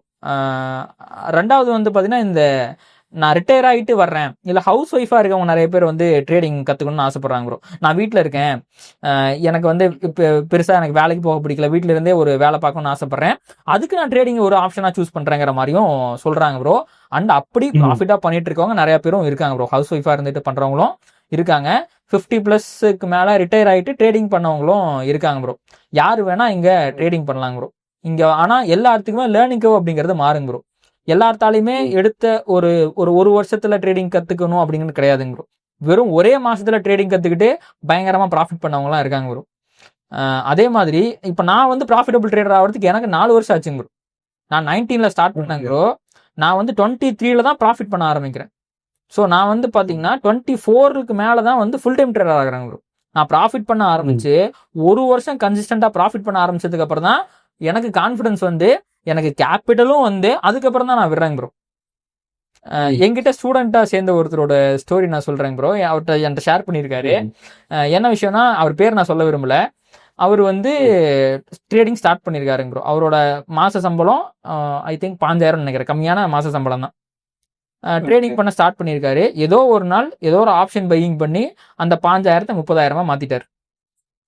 அடுத்த நாளே போயிட்டு, அவரு மட்டும் கிடையாது, அவரோட ஃப்ரெண்ட்ஸ் 3 பேர் சேர்ந்து பண்ணிருப்பாங்க போல, 3 பேரும் வேலையை ரிசைன் பண்ணிட்டாங்க. அடுத்த நாளே, முத நாள் பாக்குறாங்க ப்ராஃபிட் பண்றாங்க, அடுத்த நாளே போய் ரிசைன் பண்ணிடுறாங்க. அதுக்கு அடுத்த பாத்தீங்கன்னா அவரால் ப்ராஃபிட்டே பண்ண முடியல. நல்ல விஷயம் என்னன்னா, இந்த ப்ராசஸ்ல அவர் பெருசா லாஸ் பண்ணலைங்க ப்ரோ. ஆமா, வேலையை விட்டதை லாஸ் பண்ணாரு. அண்ட் அவரு அதுமே கேட்டேன், எப்படி இப்படி ஒரு முடிவு எடுத்தீங்கன்னா? தப்பு பண்ணிட்டாங்க ப்ரோ, இருந்தாலுமே என் சம்பளம் கம்மி தான், அண்ட் எனக்கு இன்னொரு வேலைக்கு போறது பெரிய இஷ்யூ கிடையாது அப்படின்னு அவரு சொன்னாருங்க ப்ரோ. ஆனா அவரோட ஃப்ரெண்ட்ஸ் 2 பேர் வேலையை விட்டாங்க பாத்தீங்களா, அவங்க கொஞ்சம் ஹையர் பொசிஷன் இருந்தவங்க. இவரு 5,000 சம்பளத்துக்கு இருந்தாரு, 50,000 சம்பளம் வாங்குறவங்க 80,000 சம்பளம் வாங்குறவங்க சேர்ந்து வேலையை விட்டுருக்காங்க. அப்ப அவங்க ஃபேமிலி சுச்சுவேஷனை யோசிச்சு பாருங்க. Right. எப்படி அடுத்த அவங்களுக்கு ஃபேமிலி இருக்கும், அவங்களுக்கு குழந்தைங்க இருப்பாங்க, ஸ்கூலுக்கு படிக்க வைக்க மளிகை செலவு வாங்கணும், பால் வாங்கணும், எத்தனை செலவு இருக்கு. அதெல்லாம் எதுவுமே யோசிக்காம வெறும் ஒரே ஒரு ட்ரேடை பார்த்துட்டு விட்டுட்டு வந்த கதையெல்லாம் இருக்குங்க ப்ரோ. அதனால அவ்வளவு ட்ரேடிங்கிறத நீங்க பாக்குற வேலை எவ்வளவு கஷ்டமோ அதோட கஷ்டம் ட்ரேடிங். அதனால நான் வந்து இப்ப ட்ரேடிங்குள்ள வர்றாங்கன்னா நான் சஜஸ்ட் பண்றது என்னன்னா ப்ரோ, இன்னொரு சோர்ஸ் ஆஃப் இன்கம் இல்லாம ட்ரேடிங் பண்றது ரொம்ப கஷ்டம் ப்ரோ. எனக்கு மல்டிபிள் சோர்ஸ் ஆஃப் இன்கம் இருக்குங்க ப்ரோ. ஒரு மாசம் நான் ட்ரேடிங்ல ப்ராஃபிட்டே பண்ணல அப்படின்னாலுமே என்னோட ஃபேமிலி ரன் பண்ற அளவுக்கு எனக்கு வருமானம் வருதுங்க ப்ரோ. அந்த கான்ஃபிடன்ஸ் வந்ததுக்கு அப்புறம் தான் நான் வந்து ஜாபை குவிட் பண்ணேங்க ப்ரோ. ரெண்டாவது என்கிட்ட கேபிட்டலும் இருக்கு. சப்போஸ் ஒரு எனக்கு மல்டிபிள் சோர்ஸ் ஆஃப் இன்கம் அதுவுமே இல்லைன்னா கூட என்னோட கேபிட்டலுக்கு என்னோட கேபிட்டல்ல ஒரு 1 or 2% எடுத்து என்னோட ஃபேமிலி என்னால ரன் பண்ணிக்க முடியும் ப்ரோ. ஒரு மாசம் எனக்கு ப்ராஃபிட் வரல, இல்ல நான் லாஸ்ட்ல இருக்கனாலுமே என்னால என்னோட ஃபேமிலி ரன் பண்ண முடியும். இந்த மாதிரி என்னால ஒரு வருஷம் ஃபேமிலி ரன் பண்ற அளவுக்கான கார்பஸ் என்கிட்ட இருக்குங்க ப்ரோ. அதெல்லாம் ஒஸ்ட் கேஸ் சொல்றேங்க ப்ரோ நானு. ஸோ ஒரு வருஷம் என்னோட ஃபேமிலியோட மாச செலவை தாங்கிக்கிற அளவுக்கான கார்பஸை முதல்ல ரெடி பண்ணிட்டு தான் நான் வேலையை விட்டேங்க ப்ரோ. ஸோ ஒரு கம்ப்ளீட் பேர் மார்க்கெட்லயே போனாலும் 1 year ஃபுல்லா அந்த அளவுக்கு போனாலுமே பண்ணலனாலும் ஒரு வருஷம் ஃபேமிலி அஃபெக்ட் ஆகாது. அதுக்கு முன்னாடி நான் ஒரு வருஷம் நான் ப்ராஃபிட் பண்ணிருக்கேன் ப்ரோ. அதை தாண்டி ஒரு வருஷத்துக்கு என்கிட்ட பேக்கப் இருக்கு. அதை தாண்டி என்கிட்ட மல்டிபிள் சோர்ஸ் ஆஃப் இன்கம் இருக்கு. இதை தாண்டி நான் ட்ரேடிங்க ப்ராஃபிட்டபிளா தான் பண்ணிக்கிட்டு இருக்கேன் ப்ரோ. இப்படி பண்ணி விடுறது வேற, ஒரு ட்ரேட் எடுத்துட்டேன் எனக்கு இதுக்கு மேல பிரச்சனை இல்லைன்னு சொல்லி விடுறது ஒரு ட்ரேட் மட்டும் இல்லைங்க ப்ரோ. நீங்க ஒரு மாசத்தை கிரீன்ல முடிச்சாலே விடுறதெல்லாம் ஆபத்து இருக்குங்க ப்ரோ. முக்கியமான விஷயம் வந்து கேபிட்டல் தாங்க ப்ரோ. கம்மியான அதாவதுங்க ப்ரோ, இங்க எக்ஸ்பெக்டேஷன், அதாவது ஒரு நீடு, மாசத்துக்கு 10,000 ரூபாய் வச்சு ஃபேமிலி ரன் பண்ற குடும்பமும் இருக்குங்க ப்ரோ. 1 லட்ச ரூபாய் இருந்தும் அதை 10வது குடும்பமும் இருக்கு. கரெக்டுங்களா? ஸோ அது வந்து இண்டிவிஜுவலா அது மாறுங்க ப்ரோ. ஒவ்வொரு குடும்பத்தை பொறுத்தும், ஒவ்வொரு பர்சனாலிட்டி பொறுத்தும், அவங்களோட ஸ்பெண்டிங் பிஹேவியரை பொறுத்தும் ஒரு மாசத்துக்கு இவ்வளவு தேவைப்படும் அப்படிங்கறது மாறுங்க ப்ரோ. ஸோ முதல்ல என்னோட மாச செலவு எவ்வளவு அப்படிங்கறத முடிவு பண்ணிட்டு அந்த மாச செலவு நீங்க உங்களுடைய ஓவரால் கேபிட்டல்ல 1 to 2% இருக்கிற அளவுக்கு உங்க கேபிட்டலை முதல்ல பில்ட் பண்ணுங்க ப்ரோ. அதுக்கப்புறம் தான் வேலையை பண்ணுங்க ப்ரோ. அது வரைக்கும் நீங்க ட்ரேடிங்க இதா பண்ணலாங்க ப்ரோ. பார்ட் டைம்ல கண்டிப்பா பண்ண முடியும் ப்ரோ. இன்ட்ராடே தான் பண்ணணுங்கிறதுலாம் கிடையாதுங்க ப்ரோ. நிறைய பேர் ட்ரேடிங்ல இன்ட்ராடே நினைச்சுக்கிறாங்க ப்ரோ. அப்படிலாம் கிடையாது. நான் ஸ்விங் ட்ரேடிங்லதையும் அண்ட் பொசிஷனல் ட்ரேடிங்ல தான் அதிகமா ப்ராஃபிட் பண்ணியிருக்காங்க ப்ரோ, இன்ட்ராடேவை கம்பேர் பண்ணும்போது. அதனால வேலையில இருந்துகிட்டே ஆல்கோல ட்ரேட் பண்ணலாம். ஏகப்பட்ட விஷயங்கள் இருக்குங்க ப்ரோ வேலையில இருந்தே பண்றதுக்கெல்லாம். இதுலதான் ஆக்சுவலா நான் ஒரு ரீல் பார்த்தேன். அவங்க எப்படி சொல்லுவாங்கன்னா, நீங்க ஏன் ட்ரேடிங் பண்றீங்க, இன்வெஸ்டிங் பண்ணல அப்படின்னு சொன்னீங்க கேட்டீங்கன்னா அது சொல்லுவாங்க, எனக்கு வந்து கேபிட்டல் இல்ல, நான் என் கேபிட்டல பில்ட் பண்றதுக்காக ட்ரேட் பண்றேன், ட்ரேடிங் நல்லா கேபிட்டல் பில்ட் ஆனா நான் இன்வெஸ்ட் பண்ணுவேன் அப்படின்னு சொல்லுவாங்க. பண்ணலாம் ப்ரோ. சோ நீங்க வேலையை விரும்புறீங்கன்னா நீங்க தான் நல்ல ட்ரேடர் தானே. முதல்ல ட்ரேட் பண்ணுங்க, ப்ராஃபிட் பண்ணுங்க, கேபிட்டல் பில்ட் பண்ணுங்க, அதுக்கப்புறம் ட்ரேட் பண்ணுவாங்க. அதுல நல்லா ப்ராஃபிட் பண்ணுங்க, இன்வெஸ்ட் பண்ணுங்க. இதுதான் சரியா இருக்குங்க ப்ரோ. எல்லாருமே ஷார்ட் கட் வேணும்னு நினைக்கிறாங்க ப்ரோ. ரொம்ப சீக்கிரமா ஒரு விஷயத்தை அடையணும்னு நினைக்கிறாங்க வாழ்க்கையில. அதனாலதான் அவசரப்பட்டு முடிவு எடுத்துடுறாங்க ப்ரோ. நான் ரொம்ப பொறுமையா இருந்தேன் ப்ரோ. எனக்கு லைஃப் ஃபுல்லா இதை பண்ணணும்னு ஆசைங்க ப்ரோ. ட்ரேடிங் எனக்கு ரொம்ப பேஷனுங்க ப்ரோ. எனக்கு லைஃப் ஃபுல்லா இதை பண்ணணும்னு ஆசை. அதுல ஒரு வருஷம் தள்ளி போகுது, அவ்வளவுதானங்க ப்ரோ. அடுத்த சப்போஸ் ஒரு வருஷம் தள்ளி போகுது, நான் அடுத்து இன்னொரு 30 வருஷம் 40 வருஷம் 50 வருஷம் பண்ணிட்டு தான் இருக்க போறேன் இதை. இப்படி யோசிச்சு பாத்தீங்கன்னா அதுல ஒரு அர்ஜென்சி இருக்காதுங்க ப்ரோ உங்களுக்கு. அண்ணா வேலை பார்த்துட்டு இருக்கும் போதும் ட்ரேட் பண்ணிட்டு தான் இருந்தேன். சோ அதுலயும் ப்ராஃபிட் வந்துட்டு தான் இருந்துச்சுங்க ப்ரோ. அதனால வேலையை விட்டுட்டு தான் ட்ரேட் பண்ணணும் அப்படிங்கிறது எந்த நெசசிட்டியும் இல்லைங்க ப்ரோ. சோ உங்களுடைய கேபிட்டலை பெருசா பில்ட் பண்ணதுக்கு அப்புறம் வேலையை விடுங்க. அதுக்கு முன்னாடி வேலையை விட்டீங்கன்னா ரொம்ப சஃபர் ஆகிறதுக்கு நிறைய சான்சஸ் இருக்குங்க ப்ரோ. அதே மாதிரி வேலை பார்த்துட்டு இருக்கும் போதும் நிறைய லாஸ் பண்ணாம இருக்கணும் ப்ரோ. அதுவும் ரொம்ப முக்கியம். இப்ப இன்னொன்னு என்ன கேட்க வந்தா, நீங்க 4 வருஷம் ஆச்சு ட்ரேடிங் கத்துக்கிறதுக்கு அப்படின்னு சொன்னீங்க. சோ இப்ப நீங்க எது மூலமா ஆக்சுவலா எப்படி ட்ரேடிங் கத்துக்கிட்டீங்க? ஆப்வியஸ்லி சொன்னீங்க இப்பதான் நான் லாஸ் பண்ணி தான் ட்ரேடிங் கத்துக்கிட்டேன் அப்படின்னு சொன்னீங்க. சோ அதை தவிர வேற என்னெல்லாம் உங்களுடைய ட்ரேடிங் கத்துக்கிறதுக்கு இது ஏதாச்சும் கிளாஸ் போய் தான் கத்துக்கிட்டீங்களா, இல்ல எந்த அடிப்படையில? இப்ப நிறைய பேர் வந்து ட்ரேடிங் சொல்லி தரதுல நான் இந்த ஒரு தட்ட போய் கிளாஸ் எடுத்துக்கிறேன், கிளாஸ் படிச்சுட்டேன்னா அவ்வளவுதான், ஏதோ ஒரு கோர்ஸ் போய் படிச்சுட்டு நான் அவ்வளவுதான் ட்ரேடர் ஆயிட்டேன் அப்படிங்கிறாங்க. சோ நீங்க எதை பார்த்து கத்துக்கிட்டு? அப்படியெல்லாம் யாராலையும் ஆக முடியாதுங்க ப்ரோ. நான் வந்து நான் கோர்சஸ் எல்லாம் நிறைய படிச்சிருக்கேங்க ப்ரோ. நான் கோர்சஸ்க்காகவே கிட்டத்தட்ட ஒரு 50,000 ரூபாய்க்கு செலவு பண்ணிருப்பேன் ப்ரோ, ட்ரேடிங் கத்துக்கிறதுக்காகவே. ஆனா அது மூலமா நான் பெருசா கத்துக்கிட்டேன்னா கண்டிப்பா கத்துக்கிட்டேன். பட் நான் ஃபுல் டைம் ட்ரேடர் ஆகிறதுக்கு அந்த கோர்சஸ் எல்லாம் பெரிய காரணம் கிடையாதுங்க ப்ரோ. ஸோ எல்லாத்துக்குமே அந்த லேர்னிங் கர்வ் இருக்குங்க ப்ரோ. அவங்க வந்து ஒரு விஷயம் இப்படி நடக்குதுங்கிறத சொல்லி கொடுப்பாங்க. உண்மையாலுமே அப்படி நடக்குதா அப்படிங்கறத தெரிஞ்சுக்கிறக்கும் அவங்க சொன்னதை நம்ம ஃபாலோ பண்றதுக்கும் நிறைய வித்தியாசம் இருக்குங்க ப்ரோ. இப்போ உதாரணத்துக்கு நம்ம ஸ்கூல் படிக்கும் போது நம்ம டீச்சர் வந்து ஆனா போட சொல்லி கொடுத்துருப்பாங்க. ஃபர்ஸ்ட் இனிஷியலா தானே சொல்லி கொடுப்பாங்க. தமிழ்ல ஆனா போட சொல்லி கொடுப்பாங்க. நம்ம டீச்சர் போடுற ஆனா மாதிரியே நம்மளால போட முடியாதுங்க ப்ரோ. அவங்க இப்படிதான் போடணும் அப்படின்னு சொல்லுவாங்க. நம்ம அப்படி போட்டு அவங்கள மாதிரியே போட்டு பழகினாலும் அவங்க போடுற மாதிரி ஆனா நமக்கு வராதுங்க ப்ரோ. ஒவ்வொருத்தவங்களோட ஹேண்ட் ரைட்டிங் ஒவ்வொரு மாதிரி இருக்கும். ஸோ ட்ரேடிங்கை பொறுத்த வரைக்கும் இதுதான் இப்படி பண்ணா ப்ராஃபிட் பண்ணலாம்னு ஒரு விஷயம் கிடையவே கிடையாதுங்க ப்ரோ. எப்படி வேணாலும் ப்ராஃபிட் பண்ணலாம். அதனால பர்சன் டு பர்சன் வந்து அது வேரி ஆகும். இப்ப எனக்கு ஒரு இன்வெஸ்டரா பாத்தீங்கன்னா ஆக்சுவலா ஒரு ஸ்டாக் வந்துச்சுன்னா நான் சந்தோஷப்படுவேன். சூப்பர் ஸ்டாக் வந்துச்சுன்னு சொல்லிட்டு ஜாலியா போய் வாங்குவேன் நான். ஆனா நீங்க ஒரு ட்ரேடரா இருக்கும்போது எவ்ரிடே எப்பயாச்சும் நீங்க ஸ்டாக்கு விழுந்தாலே உங்களுக்கு ஒரு ஃபியர் ஆட்டோமேட்டிக்கா வரும். ஆக்சுவலா ப்ரெஷர் இருக்கும். எனக்கு அந்த ப்ரெஷர் கிடையாது. ஏன்னா நான் இன்னைக்கு இது இன்னைக்காவது ஏற போகுதுன்னு நான் ஃப்ரீயா விட்டுடுவேன். பட் நீங்க அந்த ப்ரெஷரை எப்படி ஹேண்டில் பண்றீங்க ட்ரேடிங்ல? இப்ப நீங்க பேசும்போது எமோஷன்ஸ் தான் ரொம்ப முக்கியம் அப்படின்னீங்க. அந்த எமோஷன்ஸை நீங்க எப்படி ஹேண்டில் பண்றீங்க trading? Actually bro, as a ட்ரேடரா ஈக்விட்டியில மட்டும் கேஷ் மார்க்கெட்ல, அதாவது ஒரு ஸ்டாக்கோட பிரைஸ் 100 ரூபானா நான் 100 ரூபா கொடுத்து ட்ரேட் பண்றேன், பை பண்றேன்னா எனக்கு அந்த ஸ்டாக் மேல போனா மட்டும்தாங்க ப்ரோ ப்ராஃபிட். கரெக்டுங்களா? ஆனா இதுவே ஆப்ஷன்ஸ்ல நான் பண்றேன் அப்படின்னா ஒரு ஸ்டாக் மேல போனாலும் ஆர் கீழே போனாலும் எப்படி இருந்தாலுமே என்ட்ரி எடுத்து ப்ராஃபிட் பண்றதுக்கான ஒரு ஆப்பர்ச்சுனிட்டி ஆப்ஷன்ஸ்ல இருக்குங்க ப்ரோ. ஸோ தட் எனக்கு மார்க்கெட் மேல போறதை பத்தியோ கீழே போறதை பத்தியோ என்னைக்குமே கவலை இருந்தது இல்லைங்க ப்ரோ. நான் வந்து ஒரு ஸ்டாக்கோ இல்ல நிஃப்டி இண்டெக்ஸோ மேல போகும்னு நினைச்சு எடுத்து, ஆனா அதுக்கு கீழே போகுதுனாதான் எனக்கு ப்ரெஷரா இருக்கும். ஸோ எனக்கு ட்ரேடிங் பொறுத்த வரைக்கும் நான் நினைச்சது நடக்கணுங்க ப்ரோ. நினைச்சது நடக்கலன்னா கண்டிப்பா வந்து ஓஹோ ஏதோ தப்பு இருக்கு போல் இருக்கு அப்படிங்கிறது தெரியுங்க ப்ரோ. பட் இதெல்லாம் இனிஷியல் ஃபேஸஸ்ல தான் இருக்குங்க ப்ரோ. ஆனா இதை வந்து நீங்க சைக்காலஜிக்கலா நீங்க கேட்டீங்க பாத்தீங்களா, உங்களுக்கும் ஒரு சிஸ்டம் கிரியேட் பண்ணி உங்களுக்கும் ஒரு ப்ராசஸை கிரியேட் பண்ணி அதுல மட்டுமே ட்ரேட் பண்ண ஆரம்பிச்சிங்க அப்படின்னா லாஸ் பண்றதை பத்தி பெருசா நீங்க கவலைப்படவே மாட்டேங்க ப்ரோ. இப்பெல்லாம் எனக்கு லாஸஸ் வரதை பத்தி நான் பெருசா கவலைப்படவே மாட்டேங்க ப்ரோ. லாஸா ஓகே அடுத்த ட்ரேட் ப்ராஃபிட் பண்ணிக்கலாம் அப்படிங்கிற மைண்ட் செட் தாங்க ப்ரோ. ஏன்னா எனக்குன்னு ஒரு ப்ராசஸ் வந்துருச்சுங்க ப்ரோ. நிறைய பிகினர்ஸ் கிட்ட இந்த ப்ராசஸ் இல்லாதனாலையும் சும்மா ரேண்டமா ட்ரேட் பண்றது, நியூஸை பார்த்து ட்ரேட் பண்றதுங்க ப்ரோ. இப்போ நானே வந்து பாத்தீங்கன்னா மார்னிங் வந்து யூடியூப்ல ஒரு வீடியோ போடுவேன், என்னோட வீடியோ பார்ப்பாங்க. இன்னொரு யூடியூபர் போடுவார், இப்போ இன்னொரு அவங்களோட வீடியோ பார்ப்பாங்க. இன்னொருத்தர் போடுவார், அவங்க வீடியோ பார்ப்பாங்க. 3 வீடியோவும் பார்த்துட்டு இதுக்கு நடுவில் நியூஸ் சேனல்லாம் வருங்க ப்ரோ. மணி கண்ட்ரோல்னு ஒரு வெப்சைட், இந்த மாதிரி நிறைய வெப்சைட்ல இந்த ஸ்டாக்ல இந்த பல்க் டீல் நடந்திருக்கு, இந்த கம்பெனி இதை அக்வயர் பண்ணிருக்காங்க, இதை கேட்பாங்க. உடனே அந்த ஸ்டாக்கை போய் பை பண்றது. ரேண்டமா ஸ்ட்ராட்டஜியே இல்லாம இன்னைக்கு ஒண்ணு நாளைக்கு ஒண்ணு, இன்னைக்கு ஒரு டைம் ஃப்ரேம் நாளைக்கு ஒரு டைம் ஃப்ரேம், இன்னைக்கு ஒரு காசு நாளைக்கு ஒரு காசு, மணி மேனேஜ்மெண்ட் ரிஸ்க் மேனேஜ்மெண்ட் மாத்தி பண்ணிட்டு இருக்கிறதுனால தான் நிறைய பேர் வந்து லாஸ் பண்றாங்க ப்ரோ. இப்பெல்லாம் பண்ணாம ப்ராப்பரா வந்து ஒரு ஸ்ட்ராட்டஜி பண்ணாலே நம்ம வந்து ப்ராஃபிட் பண்ண முடியும் ப்ரோ. ஏன்னா எல்லா ட்ரேடும் கண்டிப்பா ப்ராஃபிட் பண்ண முடியாது. நான் முன்னாடியே சொன்ன மாதிரி 10 ட்ரேட்ல ஒரு 5 ட்ரேட் 6 ட்ரேட் ப்ராஃபிட் பண்ணாலே நம்ம ஒரு ப்ராப்பரான ரிஸ்க் ரிவார்ட்ல பண்றீங்கன்னா நல்லா ப்ராஃபிட் பண்ண முடியும் ப்ரோ. ரைட். இப்ப ஆக்சுவலா நீங்க பேசும்போது இன்னொன்னு சொன்னீங்க, ஸ்விங் ட்ரேடிங் அப்படின்னு சொல்லிட்டு இருந்தீங்க. ஸோ ஆக்சுவலா இன்வெஸ்டர்ஸ், லாங் டர்ம் இன்வெஸ்டர்ஸ் நிறைய பேர் ட்ரேடிங்கே வேண்டாம்னு சொல்றாங்க. மேபி இந்த ஆப்ஷன்ஸ் ட்ரேடிங் வேணாம்னு சொல்லுவாங்க, இன்ட்ராடே கூட வேணாம்னு சொல்லுவாங்க. ஆனா ஸ்விங் ட்ரேட் மட்டும் சரி ஓகே அது தப்பு இல்லை அப்படின்னு கொடுத்துருவாங்க. ஏன்னா நான் ஒரு விஷயத்த பாக்குறேன், அதை பத்தி அனலைஸ் பண்ணி புரிஞ்சுக்கிறேன் எப்படி லாங் டர்ம்ல பண்றோமோ. போச்சுன்னா ஓகே, போனா கொஞ்சம் டைம் வச்சுதான் நம்ம அதை விற்க போறோம். இந்த மாதிரி வேற என்னென்ன டைப்ஸ் ஆஃப் ட்ரேடிங் இருக்கு? எது வந்து ஒரு நியூபியா ட்ரேடருக்கு வரவங்களுக்கு வந்து சேஃபா இருக்கும்? அண்ட் ட்ரேடிங்கே பண்ணல அப்படின்னாலும் வேற என்னெல்லாம் டைப்ஸ் ஆஃப் ட்ரேடிங் இருக்கு, மத்த எப்படிலாம் ட்ரேட் பண்றாங்க அப்படிங்கறத பத்தி ஒரு சின்ன. ஸோ பேசிக்காக ட்ரேடிங் தாங்க ப்ரோ. ஃபர்ஸ்ட் கொஸ்டினுக்கு ஆன்சர் பண்ணிடுறேங்க ப்ரோ. இன்வெஸ்டர்ஸ் வந்து மற்ற ட்ரேடிங்கை காட்டிலும் ஏன் ஸ்விங் ட்ரேடிங்கை ப்ரிஃபர் பண்ணுறாங்க அப்படின்னா, ஸோ ஸ்விங் ட்ரேடிங்கில் உங்களுக்கு வந்து பார்த்தீங்கன்னா எப்பவுமே ஸ்விங்குங்கிறது கீழே இருந்து மேலே போகிறது ஒரு ஸ்விங்கிங் ப்ரோ.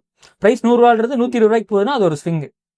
ஸோ அஸ் இன்வெஸ்டராக நீங்கள் என்ன பண்ணுவீங்க, ப்ரைஸ் ஒரு 100 ரூபாயில் இருக்கும்போது வாங்கி அது 1000 ரூபாயில் விற்பீங்க, இல்லை ஒரு 500 ரூபா 300 ரூபா இந்த மாதிரி ஒரு மல்டி ஃபோல்ட் ரிட்டர்ன்ஸ் கிடைச்சதுக்கப்புறம் எக்ஸிட் ஆவீங்க.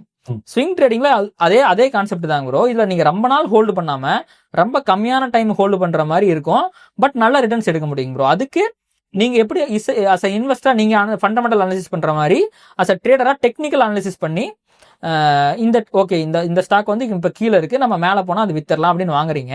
நீங்க உங்களோட டைம் ஃப்ரேமை பொறுத்து நீங்க 1 டே டைம் ஃப்ரேம்ல என்ட்ரி எடுக்கிறீங்கன்னா நீங்க டேஸ்ல ஹோல்டு பண்ணுவீங்க. ஒரு 10 நாள் 15 நாள் ஹோல்டு பண்றீங்க, ஒரு 10% ரிட்டர்ன் வருதா வெளியே வந்துடுறீங்க. கிட்டத்தட்ட இன்வெஸ்ட்மெண்ட்டோட ஒரு ஷார்ட்டர் வெர்ஷன் தான் இந்த ஸ்விங் ட்ரேடிங் வரும். அதனாலதான் நிறைய பேர் வந்து ஸ்விங் ட்ரேடிங் ப்ரிஃபர் பண்றாங்க ப்ரோ. இன்வெஸ்டர்ஸ் நிறைய இருக்குங்க ப்ரோ. ஸ்விங் ட்ரேடிங் இருக்குங்க ப்ரோ. அப்புறம் வந்து ஆப்ஷன்ஸ் ட்ரேடிங் இருக்குங்க ப்ரோ. ஆப்ஷன் ட்ரேடிங்லயே ஆப்ஷன் பையிங் இருக்கு, ஆப்ஷன் செல்லிங் இருக்குங்க ப்ரோ. ஃபியூச்சர்ஸ் ட்ரேடிங் இருக்குங்க ப்ரோ. இது இந்த ஃபியூச்சர்ஸ் அப்படிங்கிறது F&O bro. Futures and options இது ரெண்டுமே டெரிவேட்டிவ்ல தான் வருங்க ப்ரோ. ஃபியூச்சர்ல நீங்க பை பண்ணலாம், செல் பண்ணலாம் ப்ரோ. இதே ஆப்ஷன்ஸ்க்கும் ஃபியூச்சர்ஸ்க்கும் பார்க்கும்போது பேசிக்கா ஆப்ஷன் எனக்கு லாஸ் வந்துச்சுன்னா நான் கட்டின ப்ரீமியம் வந்து எனக்கு போயிடுது, கரெக்டா? சோ ஓகே, எனக்கு லாஸ் வந்துச்சு, நான் ப்ரீமியம் மட்டும் தான் லூஸ் பண்றேன், நான் வந்து என்னோட மொத்த காசை லூஸ் பண்றது இல்ல. ஆனா ஃபியூச்சர்ஸ் நான் மொத்த காசுமே அன்லிமிடெட் லாஸ் எனக்கு வரப்போகுது, கரெக்டுங்களா? எனக்கு தெரிஞ்ச வரைக்கும் சொல்றேன். சோ இப்ப அப்ப ஏன் ஒருத்தர் வந்து ஃபியூச்சர்ஸ் வந்து ப்ரிஃபர் பண்ணுவாங்கன்னு எனக்கு புரியலையே. ஆப்ஷன்ஸ்ல வந்து கம்மியான காசு தரேன், அதிகமான லாபம் வரப்போகுதுன்னு சொல்லிட்டு ஒருத்தர் வாங்குறத விட்டு எதுக்கு அவங்க ஃபியூச்சர்ஸ் முதல்ல சூஸ் பண்ணணும்?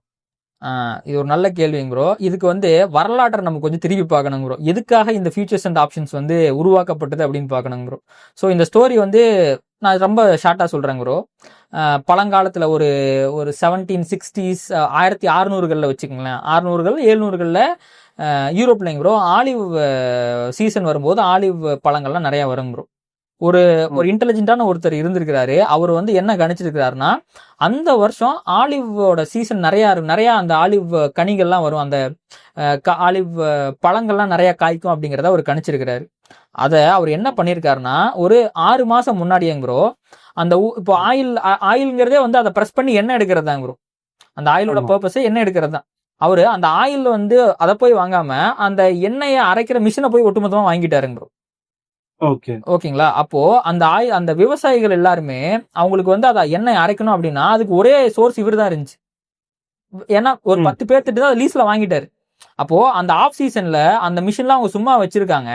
அப்ப போய் இவர் போய் சின்ன அமௌண்ட்டை அட்வான்ஸா கொடுத்து வாங்கிடுறாரு. அப்ப ஆஃப் சீசன்ல சும்மா இருக்கும்போது காசு கிடைக்குது அப்படின்ட்டு அவங்களும் அதை வாடகை கொடுத்துட்றாங்க. ஆனா அந்த ஆன் சீசன் வரும்போது அந்த வாடகை கொடுத்தவங்களால அதை யூஸ் பண்ண முடியல.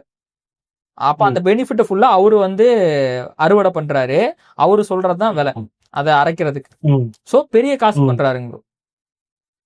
அப்போ அவருக்கு கண்டிப்பா விளைச்சல் அதிகமா இருக்குன்னு தெரிஞ்சதுனாலதான் அந்த ரிஸ்க் எடுத்தாரு. சப்போஸ் விளைச்சல் வரலன்னு வச்சுங்களேன், அவர் அட்வான்ஸா கொடுத்த மொத்த காசும் போயிருக்கும். ஏன்னா யாருமே வந்து இவர்கிட்ட அரைச்சிருக்க மாட்டாங்க. இதேதான் ஃபியூச்சர்ஸ் அண்ட் ஆப்ஷன்ஸ் ட்ரேடிங்ல வச்சுக்கோங்களேன். ஸோ ஃபியூச்சர்ஸ்ல ட்ரேட் பண்ணும்போது கண்டிப்பா உங்களுக்கு பிரைஸ் மேலதான் போகுதுன்னு தெரிஞ்சுன்னு வச்சுங்களேன், நீங்க ரொம்ப கம்மியான காசு கொடுத்து ஒரு ஸ்டாக்கையோ இல்ல ஒரு இண்டெக்ஸையோ வாங்குறீங்க. அப்ப நீங்க நினைச்சது நடந்துச்சுன்னா அபரிவிதமான ப்ராஃபிட் கிடைக்கும். சப்போஸ் நடக்கலன்னு வச்சுக்கோங்களேன், சின்ன லாஸ்ல வெளியே வந்துடலாம் ப்ரோ.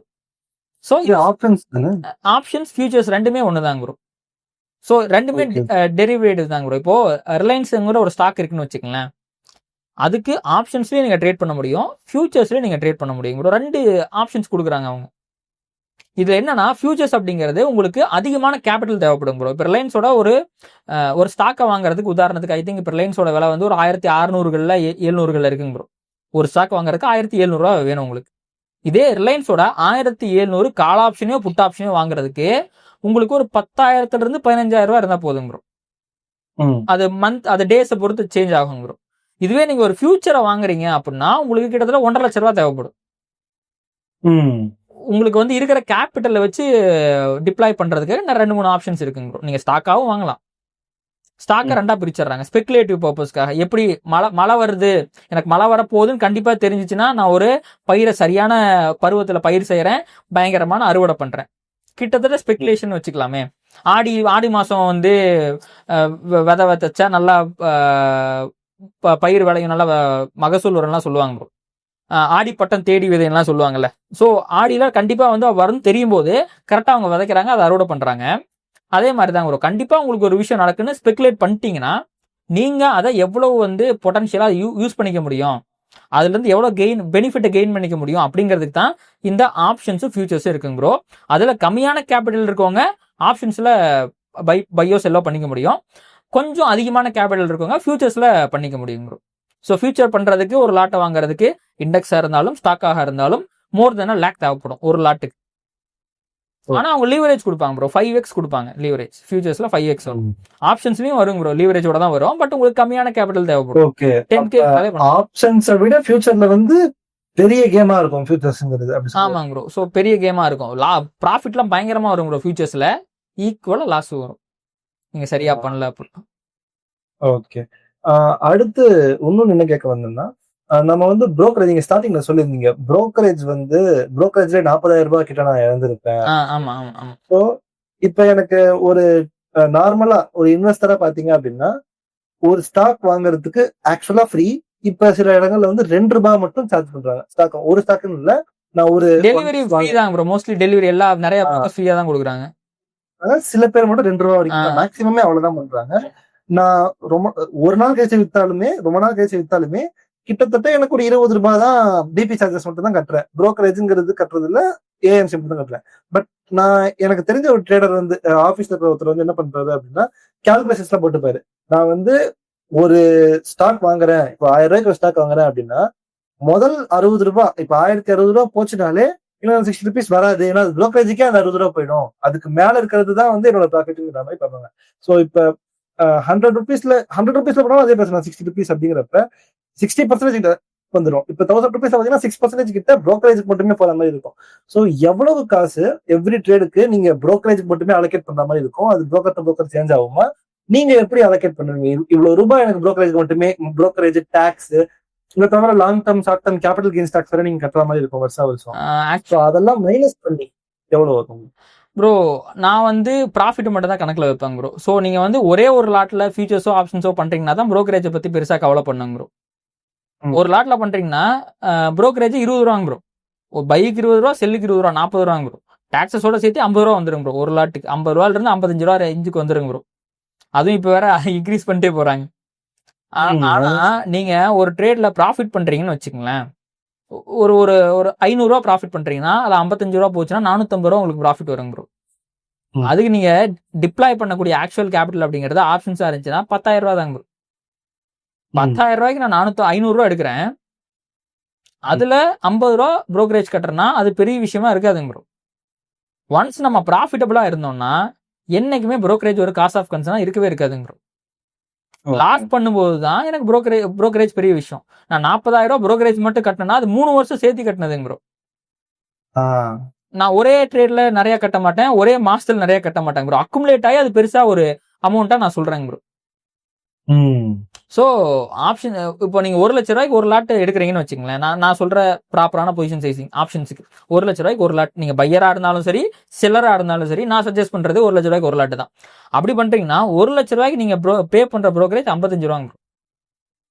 அப்படி பாத்தீங்கன்னா அது ரொம்ப கம்மியான அமௌண்ட்டா தான் இருக்கும். அண்ட் அதுல நீங்க ப்ராஃபிட் பண்ணும்போது வர ரிட்டர்ன்ஸ் அதிகமா இருக்கும். ஸோ புரோக்கரேஜ் என்னைக்குமே ஒரு ப்ராஃபிட்டபிள் ட்ரேடருக்கு ஒரு காஸ்ட் ஆஃப் கன்சர்னா இருக்காதுங்க ப்ரோ. ரெண்டாவது கேபிட்டல் அதிகமாக வச்சு ட்ரேட் பண்ற ட்ரேடர்ஸ்க்கும் புரோக்கரேஜ் என்னைக்குமே வந்து ஒரு காஸ்ட் ஆஃப் கன்சர்னா இருக்காது. ஒரு பிசினஸ் எடுத்துக்கிட்டீங்கன்னா நீங்க ஸ்மால் ஸ்கேல்ல பண்ணும்போது அதோட ஆபரேஷன் காஸ்ட் வந்து ரொம்ப அதிகமா இருக்கும் ப்ரோ. அதுவே நீங்க லார்ஜ் ஸ்கேலுக்கு போயிட்டீங்கன்னா அதோட ஆபரேஷன் காஸ்ட் கம்மியாயிரும். அதே தான் ப்ரோ ட்ரேடிங்லயுமே. நீங்க ஒரு லாட் எடுத்தீங்கன்னா ₹55 வருதுன்னா 10 லாட் எடுத்தீங்கன்னா ஒரு ₹70 தான் ப்ரோ வரும். பெரிய டிஃபரன்ஸ் வரும். ஆனா நீங்க ஒரு லாட்டுக்கு பண்ற ப்ராஃபிட்டுக்கும் 10 லாட்டுக்கு பண்ற ப்ராஃபிட்டுக்கும் மலையளவு வித்தியாசம் இருக்கும். ஆனா புரோக்கரேஜ்ல வித்தியாசம் தெரியாதுங்க. சோ கம்மியான லாட்ல சைஸ்ல ஒரு லாட் 2 லாட் பண்றாங்கன்னா தான் புரோக்கரேஜ் ஒரு இஷ்யூவா இருக்குங்க. அவங்க ஒன்ஸ் ஸ்கேல் அப் பண்ணிட்டாங்கனாலே புரோக்கரேஜ் வந்து அவங்களுக்கு ஒரு பெரிய இஷ்யூவா இருக்காதுங்க. ஓகே. இப்போ வந்து நான் வந்து ஒரு இன்வெஸ்டர். இப்ப நம்ம சேனல்ல நிறைய பேர் இன்வெஸ்டர்ஸ் தான். எனக்கு வந்து ட்ரேடிங் பண்றதுல எந்த இன்ட்ரெஸ்ட்டுமே நான் பெருசா பண்ண போறது இல்லை. ஆனா எனக்கு இந்த சார்ட் பேட்டர்ன்ஸை மட்டும் தெரிஞ்சுக்கணும். ஏன் அது தெரிஞ்சுக்க போறேன் அப்படின்னா, எனிவேஸ் நான் என்டர் ஆகிதான் ஆகணும், ஒரு ஸ்டாக்ல வாங்கிதான் ஆகணும். சோ இது பெரிய வித்தியாசம் இல்லை அப்படின்னாலும் நான் ஒரு இடத்துல பார்த்திருக்கேன். என் ஃப்ரெண்டு ஒருத்தன் வந்து என்கிட்ட கேட்டு இன்வெஸ்ட் பண்ணுவான். ஆக்சுவலா நான் சொல்லல, ஒரு செபி அட்வைசர் கிடையாது நானு. பட் அவன் வந்து நீ என்ன ஸ்டாக் வாங்குற அப்படின்னு கேட்டுட்டு என்கிட்ட நானும் அந்த ஸ்டாக்ல இன்வெஸ்ட் பண்ணிக்க போறேன் அப்படின்னு தான் இன்வெஸ்ட் பண்ணுவான். சரி, நான் இதுல இன்வெஸ்ட் பண்றேன், வேணா இன்வெஸ்ட் பண்ணிக்கணும் நான் விட்டுடுவேன். ஆனா ஆக்சுவலா என்ன ஆகும்னா, ஒரு ஸ்டாக் நான் வந்து ₹300 வாங்குறேன் அப்படின்னா அவன் வாங்க மாட்டான், வெயிட் பண்ணுவான். ஆக்சுவலி மார்க்கெட் டைம் பண்ண ட்ரை பண்ணுவான். ஆனா அது எப்படின்னு தெரியாது. கரெக்டா அவன் ஏதோ ஒரு ரேஞ்ச் செட் பண்ணி வச்சிருப்பான். ₹278 அப்படின்னு செட் பண்ணிருக்கான். எக்ஸாம்பிள் சொன்ன மாதிரியே அவனுக்கு அந்த ரேஞ்சுக்கு வரும். நான் தான் அந்த ஸ்டாக் வாங்கலாம்னு முடிவு பண்ணிருக்கேன். என்ன பார்த்து தான் அவன் வாங்கியிருப்பான். ஆனா என்னோட ஒரு ₹10 ₹20 அதிகமா வாங்கியிருப்பான். அட் எண்ட் அது ஒரு ₹20 தான் எக்ஸ்ட்ரா பண்ணிருக்கான் அப்படின்னாலும் லாங் டர்ம்ல அந்த ₹20 வந்து மேட்டரே கிடையாது. ஸ்டில் அந்த ₹20 பண்றாங்க அப்படின்றப்ப சில பேர் என்ன நினைக்கிறாங்க அப்படின்னா, நம்மளும் சார்ட் பேட்டர்ன்ஸ் சும்மா தெரிஞ்சு வச்சுக்கலாம், நம்ம ஜஸ்ட் போய் வாங்குறதுக்கு சார்ட் பேட்டர்ன்ஸ் தெரிஞ்சுக்கலாம்னு நினைக்கிறாங்க. ஸோ ஒரு இன்வெஸ்டரா இருக்கிறவங்களுக்கு என்னென்ன சார்ட் பேட்டர்ன்ஸ் தெரிஞ்சுக்கிட்டா பெட்டர்? சார்ட் பத்தி உங்களுடைய ஒப்பீனியன்ஸ்? ப்ரோ இது வந்து சப்ஜெக்டிவான விஷயம் ப்ரோ.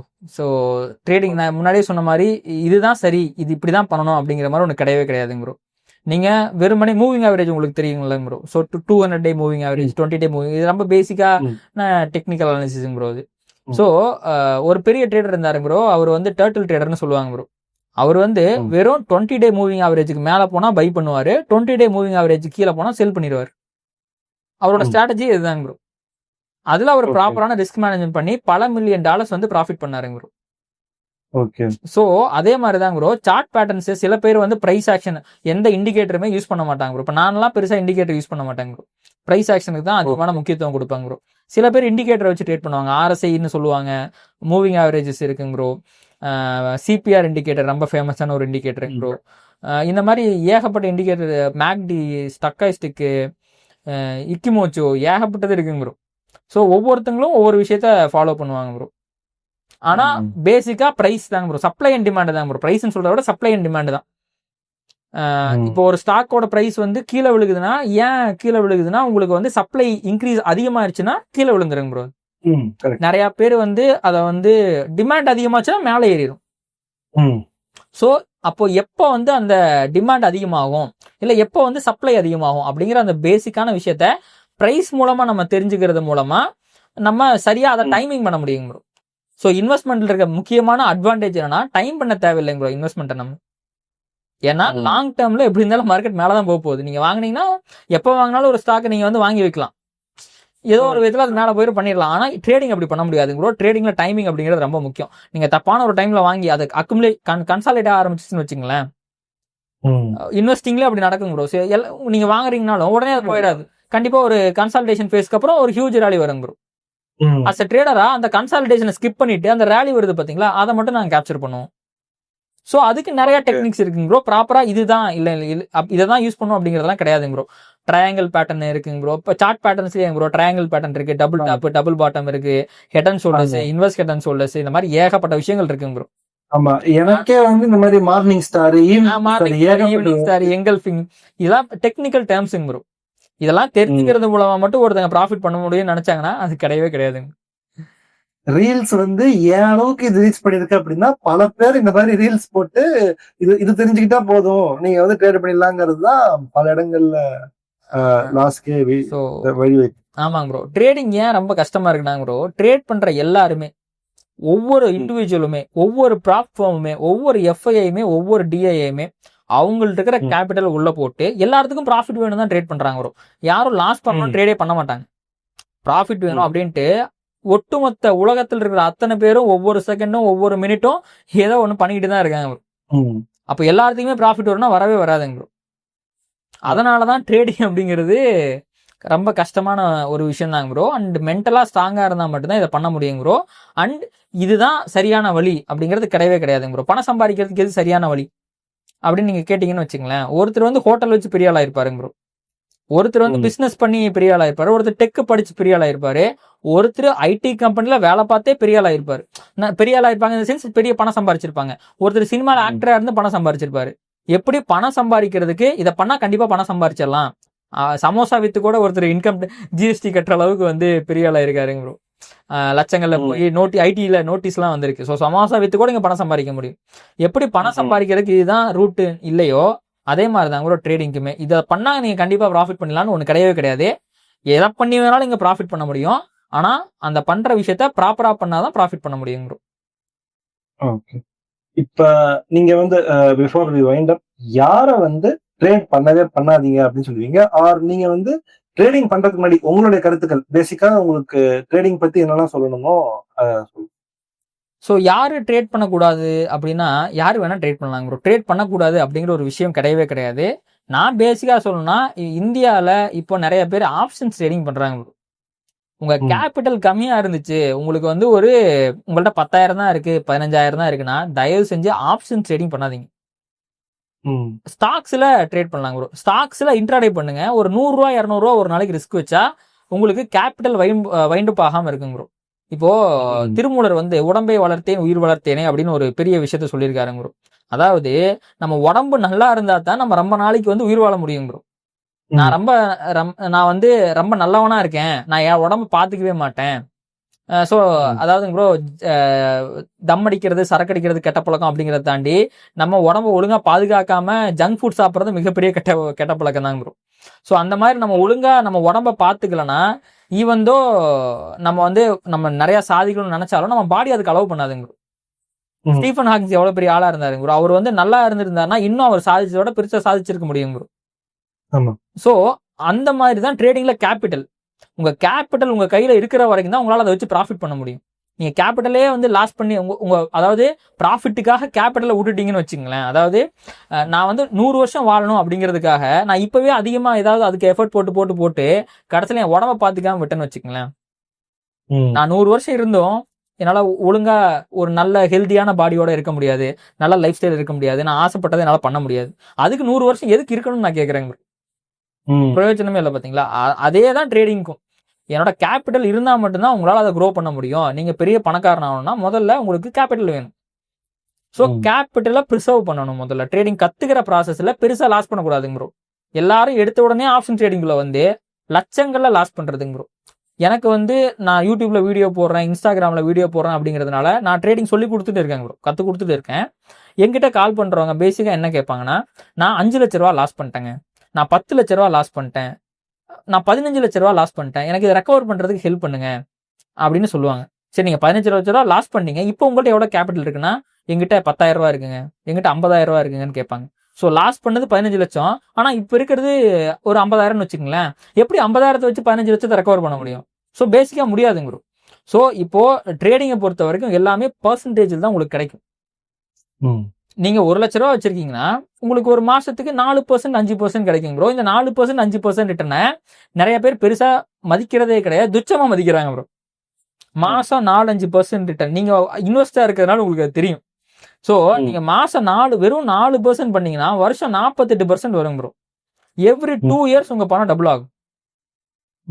இந்தியாவில் இருக்க மிகப்பெரிய இன்வெஸ்டர் ராகேஷ் ஜுன்ஜுன்வாலா ப்ரோ, இருந்த இன்வெஸ்டர்.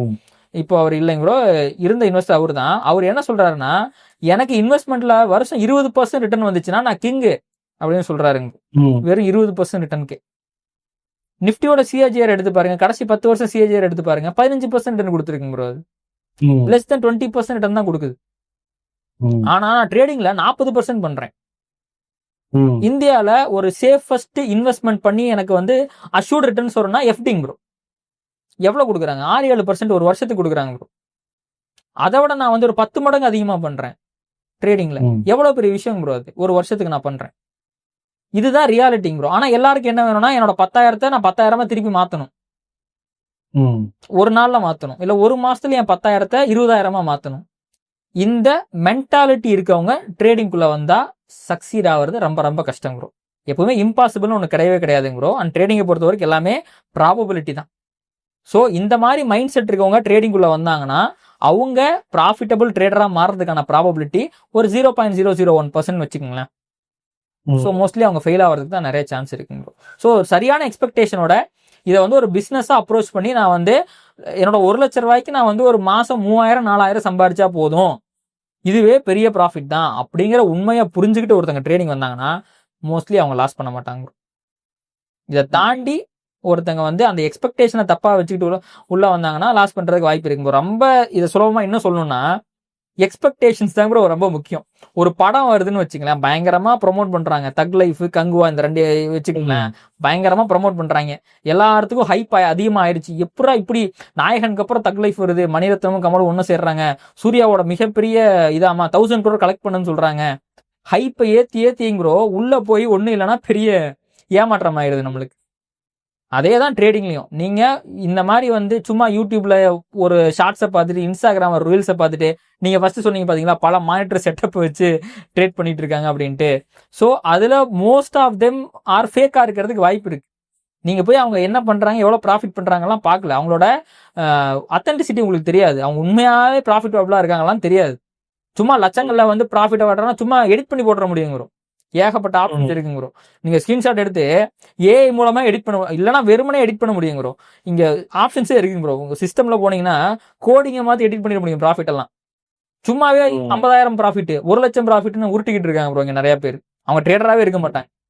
அதெல்லாம் பார்த்து ஓ நம்மளும் இப்படி பண்ணிட முடியுமோ, அப்படிங்கிற மாதிரி நினைச்சு வராங்க ப்ரோ. அண்ட் உண்மையாலுமே லட்சங்கள்ல ப்ராஃபிட் போடுற ரியல் ட்ரேடர்ஸ்லாம் இருக்காங்க ப்ரோ. அவங்க கேபிட்டல் போய் கேட்டு பாருங்க. லட்சங்கள்ல ஒரு ட்ரேடர் வந்து ப்ராஃபிட் போறாருன்னா கோடிகள்ல இருக்கும் ப்ரோ அவரோட கேபிட்டல். ஆயிரங்கள்ல ஒருத்தர் போறான்னா லட்சங்கள்ல இருக்கும் அவரோட capital. In terms of percentage பாத்தீங்க அப்படின்னா அது ரொம்ப கம்மியா இருக்கும் ப்ரோ. ஒரு நாளைக்கு 0.5%, ஒரு நாளைக்கு 0.25% எடுக்கிறதுலாம் மிகப்பெரிய விஷயம் ப்ரோ. அத கன்சிஸ்டன்டா பண்றதும் ரொம்ப கஷ்டமான ஒரு விஷயம் தாங்க ப்ரோ. அதனால யாரு வேணா ட்ரேட் பண்ணலாம் ப்ரோ. இந்த மைண்ட் செட்டோட உள்ள வந்தீங்கன்னா நீங்க நான் சொன்ன மைண்ட் செட்டோட இது ஒரு பிசினஸா பார்த்து நான் ஒரு என்னோட பணத்தை ஒரு 3 வருஷத்துல டபுள் பண்றேன், 4 வருஷத்துல டபுள் பண்றேன், இந்த மாதிரி ஒரு எக்ஸ்பெக்டேஷனோட வந்தா ட்ரேடிங்கை ப்ராஃபிட்டபிளா பண்ண முடியும் ப்ரோ. நான் ஒரு மாசத்துல என் பணத்தை டபுள் பண்ணணும் அப்படின்னு கம்மியான கேபிட்டலோட உள்ள வந்தீங்கன்னா கண்டிப்பா குட்டிக்கரன் அடிச்சாலும் நீங்க ப்ராஃபிட் பண்ண முடியாதுங்க ப்ரோ. ஓகே, உங்க சேனல்ல ஒரு இன்வெஸ்டரா இருக்கிற ஆடியன்ஸ்க்கு ஏதாச்சும் ஒரு வீடியோவை சஜஸ்ட் பண்ணுவீங்க அப்படின்னா என்னன்னு சொல்லுங்க. ஸோ தட் நானும் இந்த வீடியோவை டேக் பண்ணுவேன். என் சேனல்ல இருக்கிற ஆடியன்ஸும் உங்க சேனல்ல வந்து ஆக்சுவலி 2 விஷயம் சொல்லணும். இது வந்து பார்ட் 1 ஆஃப் த பாட்காஸ்ட் தான். இதோட பார்ட் 2 இப்ப இன்வெஸ்டிங் பத்தி அவர் சேனல்ல நான் பேசியிருப்பேன். அந்த வீடியோவை இந்த வீடியோட எண்ட்ல நான் லிங்க் பண்றேன். அதே உங்க சேனல்ல எந்த ஒரு வீடியோவை எங்க இன்வெஸ்டர்ஸ்க்கு நீங்க சஜஸ்ட் பண்ணுவீங்க எங்க ஆடியன்ஸ்க்கு? ஸோ ட்ரேடிங்கை பத்திங்க ப்ரோ நான் ஏகப்பட்ட எஜுகேஷனல் கண்டென்ட் வந்து போட்டிருக்கேன் ப்ரோ. ஒரு வீடியோ அப்படின்னு சொல்றதை விட ஒரு பிளேலிஸ்ட் அப்படின்னு நான் சொல்லுவேங்க ப்ரோ. ஸோ எஜுகேஷனல் கண்டென்ட்னே இருக்கு, எஜுகேஷனல் வீடியோஸ்னே இருக்குங்க ப்ரோ. ஒரு பிளேலிஸ்ட் ஒன்று இருக்கும். அதில் மோர் தென் 20 வீடியோஸ்க்கு மேலே அது இருக்குங்க ப்ரோ. ட்ரேடிங்னா என்ன, பேசிக்காக எப்படி எக்ஸ்பெக்ட் பண்ணலாம், ட்ரேடிங் சைக்காலஜி வீடியோஸ் நிறையா வந்து நான் அதை போட்டிருப்பேங்க ப்ரோ. ஸோ அஸ் அன் இன்வெஸ்டரா நீங்கள் வந்து ட்ரேடிங் எப்படி என்ன அதை பற்றின பேசிக்கான விஷயத்தை கற்றுக்கணும்னா என்னோட எஜுகேஷனல் கண்டென்ட் வீடியோ அந்த பிளேலிஸ்ட்டை பார்த்தீங்கன்னா உங்களுக்கு புரியுங்க ப்ரோ. ஸோ உங்களோட சேனல் வியூஸ் யாராக இருந்தாலும் அதை வந்து எக்ஸ்ப்ளோர் பண்ணி பார்க்கலாம். ட்ரேடிங்னா என்ன அப்படிங்கிறதுமே வந்து எக்ஸ்ப்ளோர் பண்ணி பார்க்கலாங்க ப்ரோ. ஸோ நம்ம இன்வெஸ்ட்மெண்ட் பேஸ்டான ஆடியன்ஸ்க்கு ட்ரேடிங் பத்தின பல விஷயங்கள் சொல்லி கொடுத்தீங்க. ஆக்சுவலா எவ்வளவு லாஸ் இருக்கு, நம்ம மோஸ்டா கேட்ட கேள்விகளே லாஸ்லயே எப்படி இருக்கீங்க அப்படிங்கிற கேள்வி தான் நிறைய கேட்டோம். சொல்றோம் எப்படி லாசஸ் இருக்கு, அதுல இருந்து எப்படி ஒருத்தர் திருப்பி மீண்டு வராங்க. முக்கியமா இன்வெஸ்டர்ஸ்க்கு ட்ரேடிங் பத்தின பல ஐடியாஸ், ட்ரேடிங்ல சில பேர் ட்ரேடிங்கே பண்ண வேண்டாம் அப்படின்னு இருந்தாலும் இல்ல ட்ரேடிங் பண்ணலாமா அப்படின்னு டவுட் இருந்தாலும் ஓகே இதெல்லாம் இருக்கு அப்படிங்கிற பல ஐடியாஸை உங்களோட இன்சைட்ஸை கொடுத்தீங்க. நன்றி புனேஷ். Thank you bro. தேங்க்யூ.